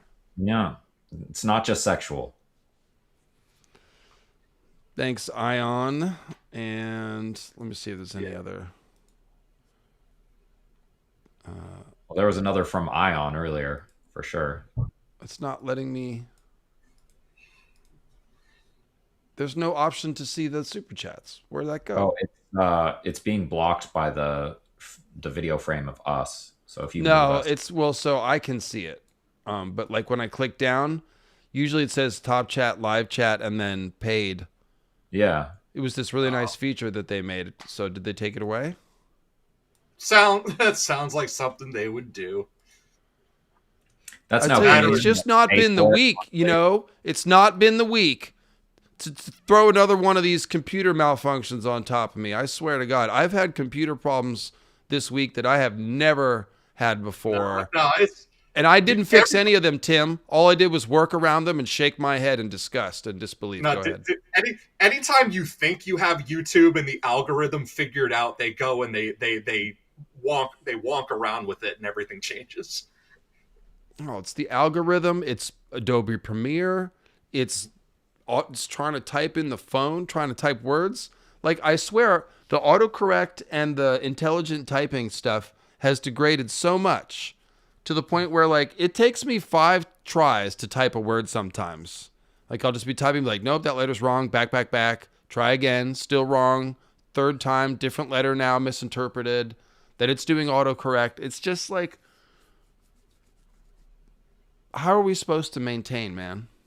Mm-hmm. YouTube complaint corner, yes, that's going to be a recurring feature. Getting it off my chest. Somebody super chat Dave a hug. Yeah. Testing. Did YouTube pull a fast one? Thank you, Erica. No, it's up here. They still haven't. It's not there. Yeah. So, but anyway, so going back to that, like, Victarion's probably gonna die out on the battlefield after blowing the horn. His soul is just gonna leave his body and go into this dragon. Viserion's just gonna fly away. And I think at that moment, the battle ends, and like the Ironborn are just gonna be standing around, like, now what do we do? And then they become Dany's men. They become Dany's navy, I guess, at that point. So that was, thank you, Tim. That was going to be my question. If Victarion blows the horn and dies, who's in charge? Well, I mean, right now his first mate, it would be the next Wolf in command, Warrior. right? I mean, there's pretty clear chain of command whenever you're on the water, so it'd be Wolf One Ear. Wolf Warrior is, yeah. So now we've got, a wolf fleet instead of a kraken fleet, which makes a fair amount of sense. But Now they all know what the mission is. They're supposed to bring Danny back to the Iron Islands for Euron. Like everybody knows that, right? Yeah. And there are Euron men along with Vic. It's not like these are all Vic supporters. Euron made No, there's a lot of Euron people. Yeah. So they're going to see this through. Like, the commander died, but that doesn't mean the mission ended. We still got to see this through. So who would be the most powerful person in the pro Euron faction that's here? because these are kind of two different questions, right? Because if you're looking at people who are pro Euron, for one, the drowned priests were pro Victarion because of Aeron. So, but they're not here, obviously. And then anybody who's from a major house is probably not going to be here except for maybe younger sons captaining these war vessels. So basically becomes, a who's who of like not necessarily 100% representing their house, but powerful people fighting for power, which is what's going to happen. There's going to be a power vacuum and people will fight for it. I think that it seems like it wouldn't be totally peaches and cream. So there may be some dispute. They all do know what the mission is, though. And they probably basically what they want is to go home. Like the typical Ironborn in this fleet, no matter what his thing is like, we're in a weird place. Let's finish this mission and go back home where we do our thing. So that'd be interesting to see who Danny ends up talking to. It'd probably be Barristan and Tyrion talking to some. Well, the thing is, Tyrion is still a slave. No, he's with the Second Sons. He's with the Second Sons. Tyrion, it's going to have to be Danny that puts Tyrion in a position. No, Barristan might want to make use of Tyrion if he sees him, wouldn't he? He's been on the small council with Tyrion. He can recognize that he's somebody who knows how to operate politically. He might be the one who puts him in power. But go with me on this. Victarion blowing the horn. All right, the dragons don't know friend from foe. They set the ship on fire. He's in the wreckage on a door. He pushes some guy named Jack off of the door, right? And then he blows the horn. It kills him, but a ship looking for survivors comes through, rolling through and picks up his corpse. And it's the worst version of Titanic that anybody has ever seen.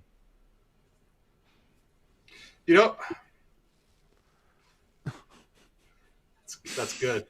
That might be better than what I was going to say. Probably not. Go ahead, Tim. So what I was going to say so a foil to this would be if Tyrion is the one who ends up taking the Iron Fleet back, because in the Greyjoy rebellion, Victarion is the one who actually fired the first shot when he set the Lannister fleet ablaze at Lannisport. So he destroyed Victarion, set Tywin Lannister's fleet on fire. So for the son of Tywin Lannister to then take Victarion and Iron Victory and take over the Iron Fleet is like the Lannisters' revenge. Yeah, there's going to be some pretty interesting through lines. But the thing is that because they are, it's kind of like you fight with your brother and sister at home, but you go out in public and somebody messes with your brother or sister, and you're backing them up. So it's kind of like back in Westeros, Barristan and Tyrion and the Ironborn might all have disagreements, but out here, they all separately are trying to cozy up to Dany, and they're all fighting against these strange slavers and foreigners and stuff. So like there is some incentive for these people to be able to work together. But Victarion's patience is like that, and he's got the fire hand. He knows the choke slam move is effective now. This will be really interesting to see how it shakes out. It's going to be very chaotic. Thank you, my lady. A monkey takes Victarion's fleet. Just, oh my god, just kicking a man when he's down, right? Oh, if Tyrion does, yeah, he's the monkey. Yeah. Twisted monkey demon takes his fleet. That would be funny. All right, well, so let's talk about the Theon end of things. Of course, at some point there is this theory that Theon could potentially do the latecomer king thing and become the king of the Ironborn after all of this. But right now he's hanging in a tower by the lake with Stannis. So what did you have for us, Tim? Yeah. Okay. So because we did the Theon chapter not too long ago, but in the time since then, I've come back around to it, and I think I came up with another of one of these. How would I do it if I was writing this tinfoil ball? And I think I may have come on to something. And so again, I'm going to lay out another scene for you. So before I talked about the idea of Stannis spilling the blood of a kraken in front of the weirwood at the Crofters' village. And I was thinking, like, how exactly could this happen, right? And then this is the scene I got. So Stannis decides to listen to Asha Greyjoy, execute Theon the way Ned Stark would. That's going to look really, really good to these Northern Mountain clans. So what I envision is this is like, so Theon's head is on the block. Stannis is about to bring the sword down, but it's not the real Lightbringer. We know this. It's not, we don't even know if it's Valyrian steel. It's got the faults of a regular sword. So Stannis is about to bring the sword down, and as he's striking, he whiffs it. Why? Because in the back, clanging clamor, we hear a crash. The lake is breaking. The Frey and Bolton army has arrived, and the ice is shattering. Stannis' men have been digging holes into the ice. They have the beacon lit at the Crofters' village. The Freys are falling into the ice. There is screaming. There is chaos. Stannis whiffs it with the sword strike. He nicks Theon, but doesn't behead him. So some blood of a kraken spills, but Theon's still alive. If this happens, obviously Theon becomes... when we're in the midst of a battle, if the Freys and Boltons have shown up, Theon's an afterthought now. So what I see it happening is now, what is that the fight ensues, part of Stannis' men and the Northern Mountain clans go one way around the lake. They know not to go forward because obviously the lake is shallow and has been drilled into.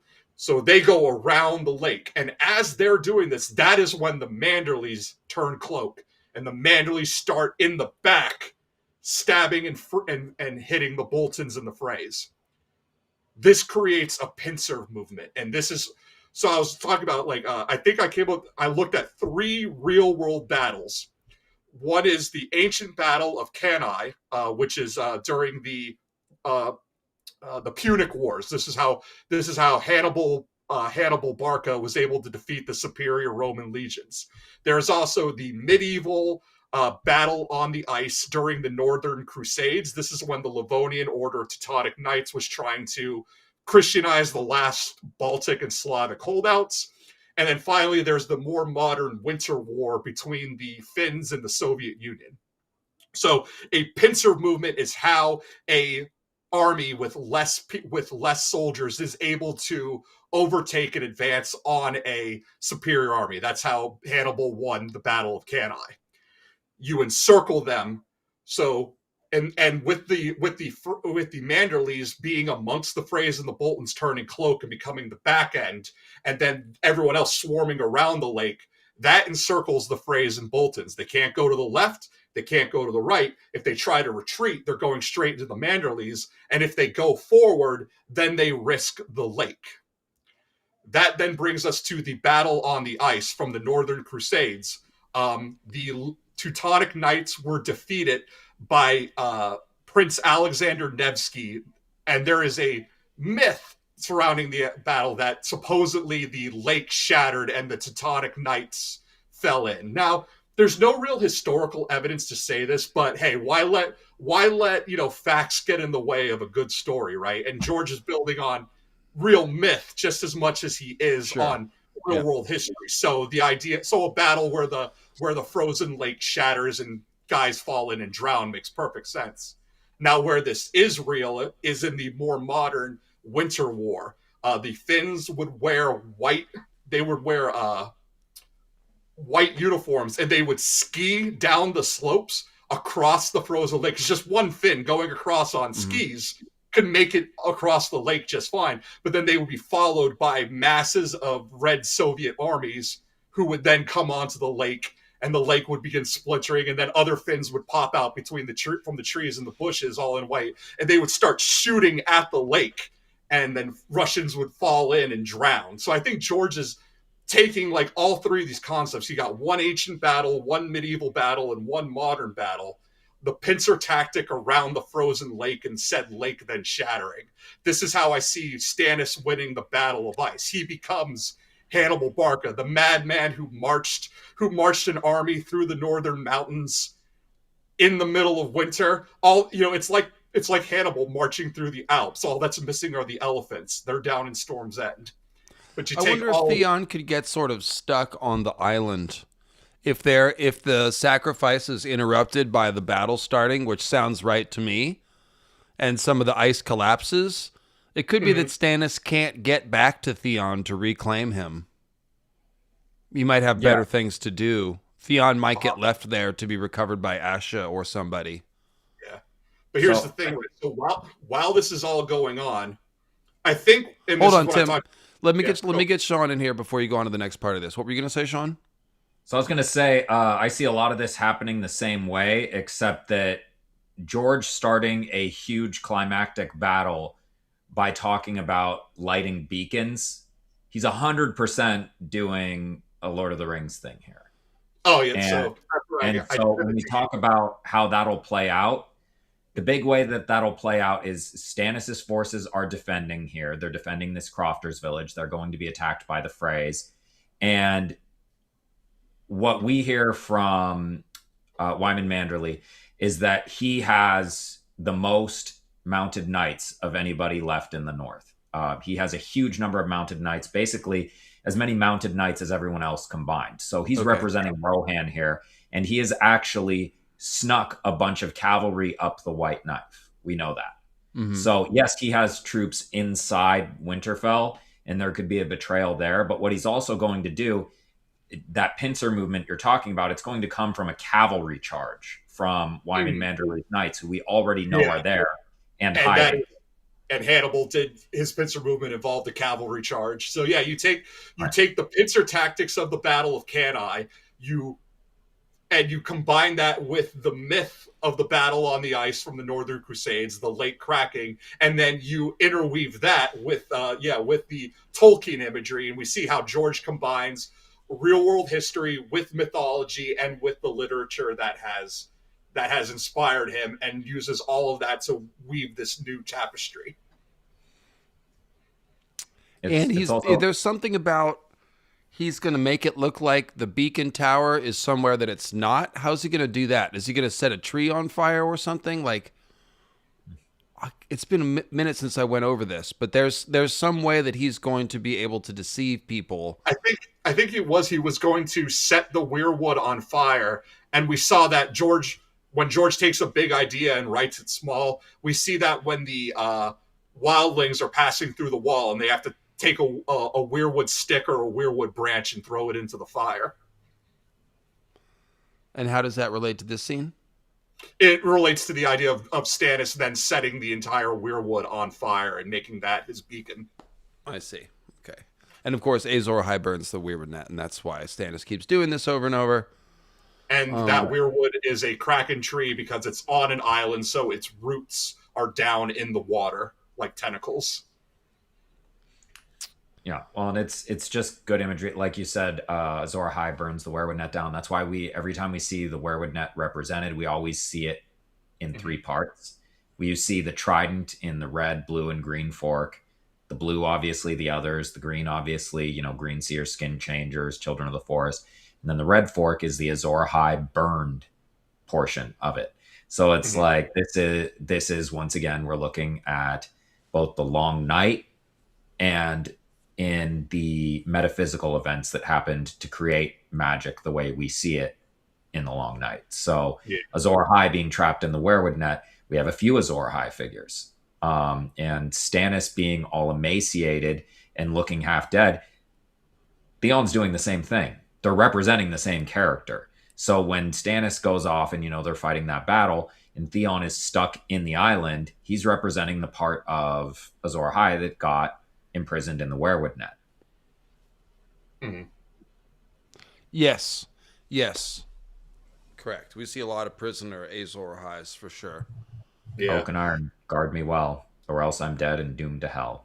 Well, what I've said, so something I've said in the past, though, is I think that this moment, though, of Theon's blood being spilled right before this big battle ensues, I've said I think a lot what's going to happen and why George is having such trouble writing wins is that a lot of things are going to happen at roughly the same time, right? Theon's blood being spilled, Jon's resurrection, Euron's blood conjuring outside of Old Town, Victarion blowing the horn. I think these are all going to coincide at roughly the same time. Like, while one thing's happening in the north, another thing's happening in the south, and another thing's happening in the east. And it's going to be on us, the reader, to be like, okay, what caused this? Is it one thing? Is it all these things? Is there a convergence? But I think what the big overarching thing is going to happen is all of these things are going to happen. And what are we going to see is that is going to be when the red comet returns. So in the battle on ice, what I see happening is as this battle is going on, the red comet returns, and that's when the snow squall stops, the winds lighten, the sky sort of opens. For the Stannis, for the Queen's Men, seeing that red comet in the sky, it's going to be as if they're seeing Melisandre herself coming to greet them. Riding on a broom with a blimp banner behind her, yeah. Free dinner inside Winterfell and warm fires. But bitter, we got our bitter to our sweet. This becomes a sweet moment for Stannis because victory is assured. Where's the bitter? Cut back to Melisandre. This is when Shireen is being burned in order to bring back Jon. This battle comes at a price that Stannis and his men are going to see this as a victory sign, and it's not going to be till later that they realize, like, wait, you did what while I was gone? I think that's going to be like, Melisandre on her end in order to trying to create these events, and probably also trying to resurrect Jon. The burning of Shireen is what's going to be happening up at the wall. I like the idea that all these things are happening at once, and we're not going to know which thing called the comet or caused the long night or whatever it is. Yep. That's going to make a lot of sense. That'll be fun to make videos about. Yeah.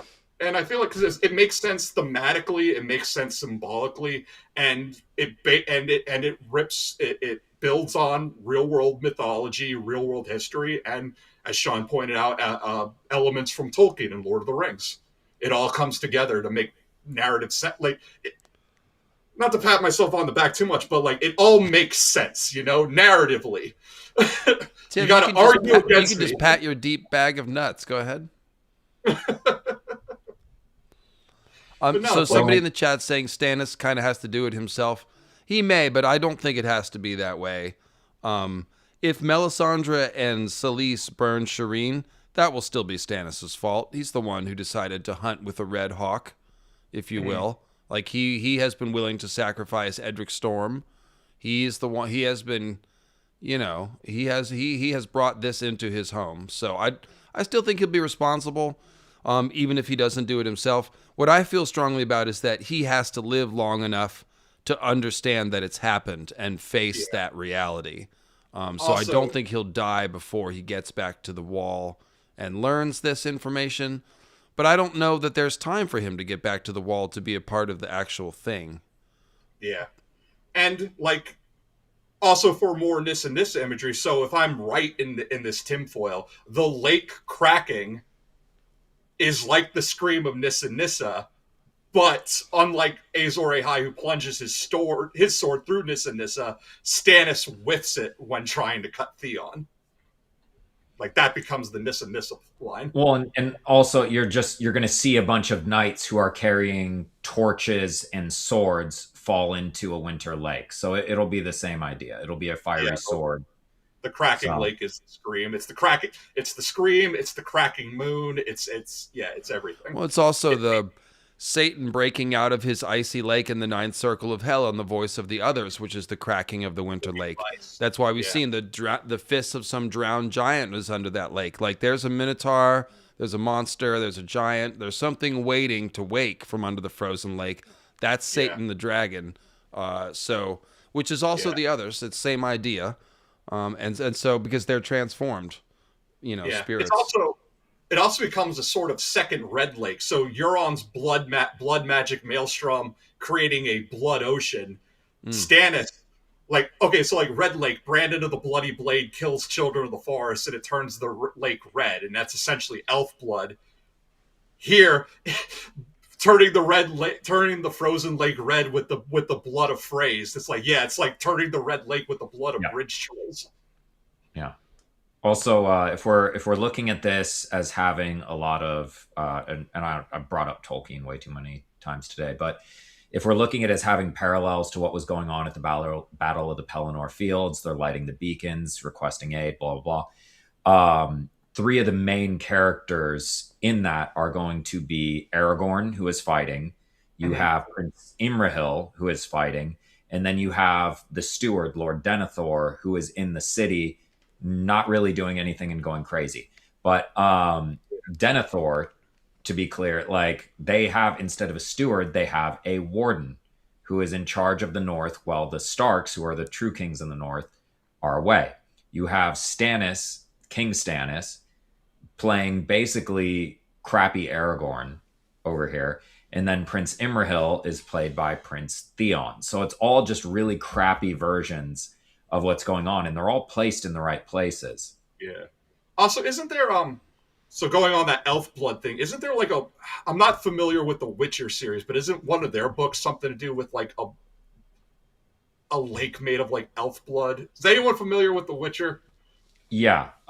So I mean, there's a lot of things going on. That wouldn't be something that George is drawing from, though. No, because Andrzej Sapkowski, he started writing this after. Yeah. Okay. But yeah, So it's it's just a coincidence. well, the first Witchers were elves, but There's a lot of mythology in Witcher. Right. They murder a bunch of elves, and elf blood causes certain plants to grow. And there's an idea that maybe, like Children of the Forest blood is what causes werewoods to grow. So it's possible that kind of thing could be going on. But it would be derivative of the same motif rather than directly based on The Witcher. Gotcha. Gotcha. Like I said, I'm not as familiar with The Witcher. I just remember hearing something about elf blood and that being important. Well, one of the main characters is part elf. So she's 1/4 elf, if you remember, if you saw the series at all. So she is that is where a lot of her magic comes, and she's a little bit more chaotic because of it. Okay. Cool. Well, Tim, thanks for bringing those battles in as comparison. That's pretty interesting context for what we should expect to see. Thanks, Sean, for binding it up even more with Tolkien and bringing up the cavalry, because I completely forgot about the cavalry aspect to Can-I. He never forgets his Rohan, whether it's Rohan Weber or whether it's Stannis was the cavalry beyond the wall. He was playing the Rohan role beyond the wall, where they were pantomiming the same fight scene. Yeah, and I mean, it's a cool image too, because it's mermen on horseback with their tridents pushing trolls into the lake. That's essentially what's happening when the Manderleys turn cloak and turn against the Freys. Right on, guys. Well, I think I'm going to go ahead and call it here. And I will just remind you guys, I've got Tyrion Targaryen coming out this week. Part 1 will be an hour long. Part 2, also about an hour long. So those will come out in consecutive weeks. Lots of Tyrion Targaryen to talk about. Oh, man. I was editing the second one the other day, and I was like, man, I don't know if I'm going to keep this last bit in there. But I probably will, because at this point, 2 hours deep into it, there's no point in getting shy. But yeah, those will be big videos. So look for those. First one this week, next one the week after. And next Sunday will be Barristan. Oh, I'm excited for that. It's a really good All right. chapter. And we got to do Barristan justice. We also might want to find... I'm sorry, I keep talking over you. You're good. Go ahead. I was going to say, we might also want to find the snippet of the second Barristan chapter, because that's where Vic shows back up. Yeah, we will. There's a full Barristan and then a snippet. Never go full Barristan. I'm not going to let out too much, but so Dave has covered the Forsaken before, but he's never covered it with me. And anyone who's been around when Euron is a prominent character in a chapter read, I tend to go all out. Let's just say some things are in the works. Waiting on a couple packages, but some things are in the works for the Forsaken. Actually, when we get the Forsaken. And the Forsaken, that's going to end up being a couple days before New Year's, so that'll be the Forsaken one. Well, we didn't have Euron directly in this chapter, but I knew, if we were bringing in the Ironborn and specifically the Kraken Greyjoys, there's going to be some Cthulhu stuff. So I had a drinking game from my Discord where we got to 10 Lovecraft references. Then I would fill this whole thing up and drink it. And I just drank it. We only got to 9, Tim. We only got to 9, but we were wrapping it up and I didn't want to just leave it there. So I drank it. The Forsaken, well, if you combine the Lovecraft along with the Chambers and Derleth one references I'm going to be making, you're going to be plastered. Well, I've got more ready. So you typecast Tim as a Lovecraft specialist before the stream, and then you set this whole joke up by having your Discord do a drinking game, which you've only revealed to us just now, and that's what the numbers you were typing in the chat is about? That is what the numbers were about. You noticed. All right. That's a pincher movement. Tim, you've been caught in a trap. How does it feel, buddy? I mean, Hannibal's still lost at the end. I mean, yeah, the Romans, they won by throwing wave after wave after wave of men, but eventually they won. Well, Tim, I appreciate your Lovecraft knowledge because one of my top grossing videos that I have done this year, probably my best video that I've done this year, is the Ashai Stygiai, What Happened to the Shadowlands video. And I'll be damned if 20 minutes of that script isn't basically stuff that you've taught me. So the people like it. It's popular. Well, yeah. I just knew what material we were covering, but also if you're worried about your typecast, look in the chat where they're calling me a sneaky dog rider out here. Aw. I'm also not the only one trailblazing here because, we had other Quinn. So shout out to Ideas of Quinn's Ideas. He's another big even more of a Lovecraft expert. I would have to, No, let's keep the Quinn straight. You mean ideas? You mean Quinn's Ideas? Okay, no, they're right. Okay, that is what you said. I caught myself. I was about to say Ideas of Ice and Fire. I caught myself, but yeah. Okay. Shout out to Quinn's Ideas. He does great work. Also, he's a huge Lovecraft fan. I think I got him more on the Chambers and the Derleth that I bring to it, but he's definitely an expert in his own right. And then earlier you shouted out Quinn the GM, who has a video about Euron having been the one to manipulate Balon. That's interesting. I'll have to check that out. I haven't heard that. Yeah. He says he basically says Balon launched the revolution, but he doesn't seem like the brains behind the operation. Was what he was getting at, and I was like, you know what, And I don't know that there had to be a brains behind an Ironborn operation, though. They can do operations without that. I think most of their operations are done without that. Yeah, I'll have to check out the arguments, but they're thinking. Well, you show up at the end of the stream, but here's Damon. Hey, Damon. He gets the best kitty rubs. All right. Well,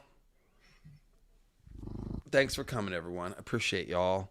Don't know what I'd do without this community. I'd be very lonely. So I really do appreciate these Sunday hangouts, both you, my co-hosts, and my mods, and everyone in the chat. It's a good little thing we got going on, and lately the live stream attendance hasn't been as high as it was earlier in this year. Just YouTube up and down, who knows? But I always have fun. And these chapter rereads, for those who come and listen, I feel like this really is the best way to get in, to enjoy the works and enjoy the story. Like, just talking about it in a general way is a little bit like we've beaten that horse to death. So getting into these lines here and talking about some of the words that George is using and breaking down the names and getting into the battles that he's referencing, like, this is pretty fun and it feels fresh. And so I really appreciate you guys, Tim and Sean, bringing these different fields of expertise. We all have our little areas of specialty. George is old. He's learned a lot of things. So it takes several of us young guys with different fields of knowledge to sort of try to cover these bases here. But couldn't do it without you is the point. So appreciate both y'all. And you can, of course, see more of their work on their YouTube channels, which are linked in the description below. Grey Waste Tim and Hero with 1,000 Voices. So, yep, that's it. Appreciate y'all. Big fat Tyrion video coming this week. So enjoy that. We're 3 dudes in a trench coat stacked on top of each other pretending to be George Martin. That's it. Three goblins in a trench coat. But yeah, I'm really excited. I'm coming out with a Christmas Carol video in hopefully within the next week. And it's all of the things that we always kind of look at this stuff for. We are finding all of the archetypes that these fantasy writers always find. The Green Man, Cycle of Seasons, all of the same symbolism. I was surprised to find a lot more of it than I thought. I'm really excited about that. I look forward to that. That sounds good. Sounds like quality entertainment. Yeah. Good theme. Christmas time. There you go. And then, public service announcement. I'll probably just start saying this every week. Would encourage all of y'all not to use any AI whatsoever, because if you let the computer think for you, you're going to get stupid. So there you go. Words of wisdom. Love y'all. And I'll see y'all next week and with the Tyrion video. Cheers. There it is. I'm out.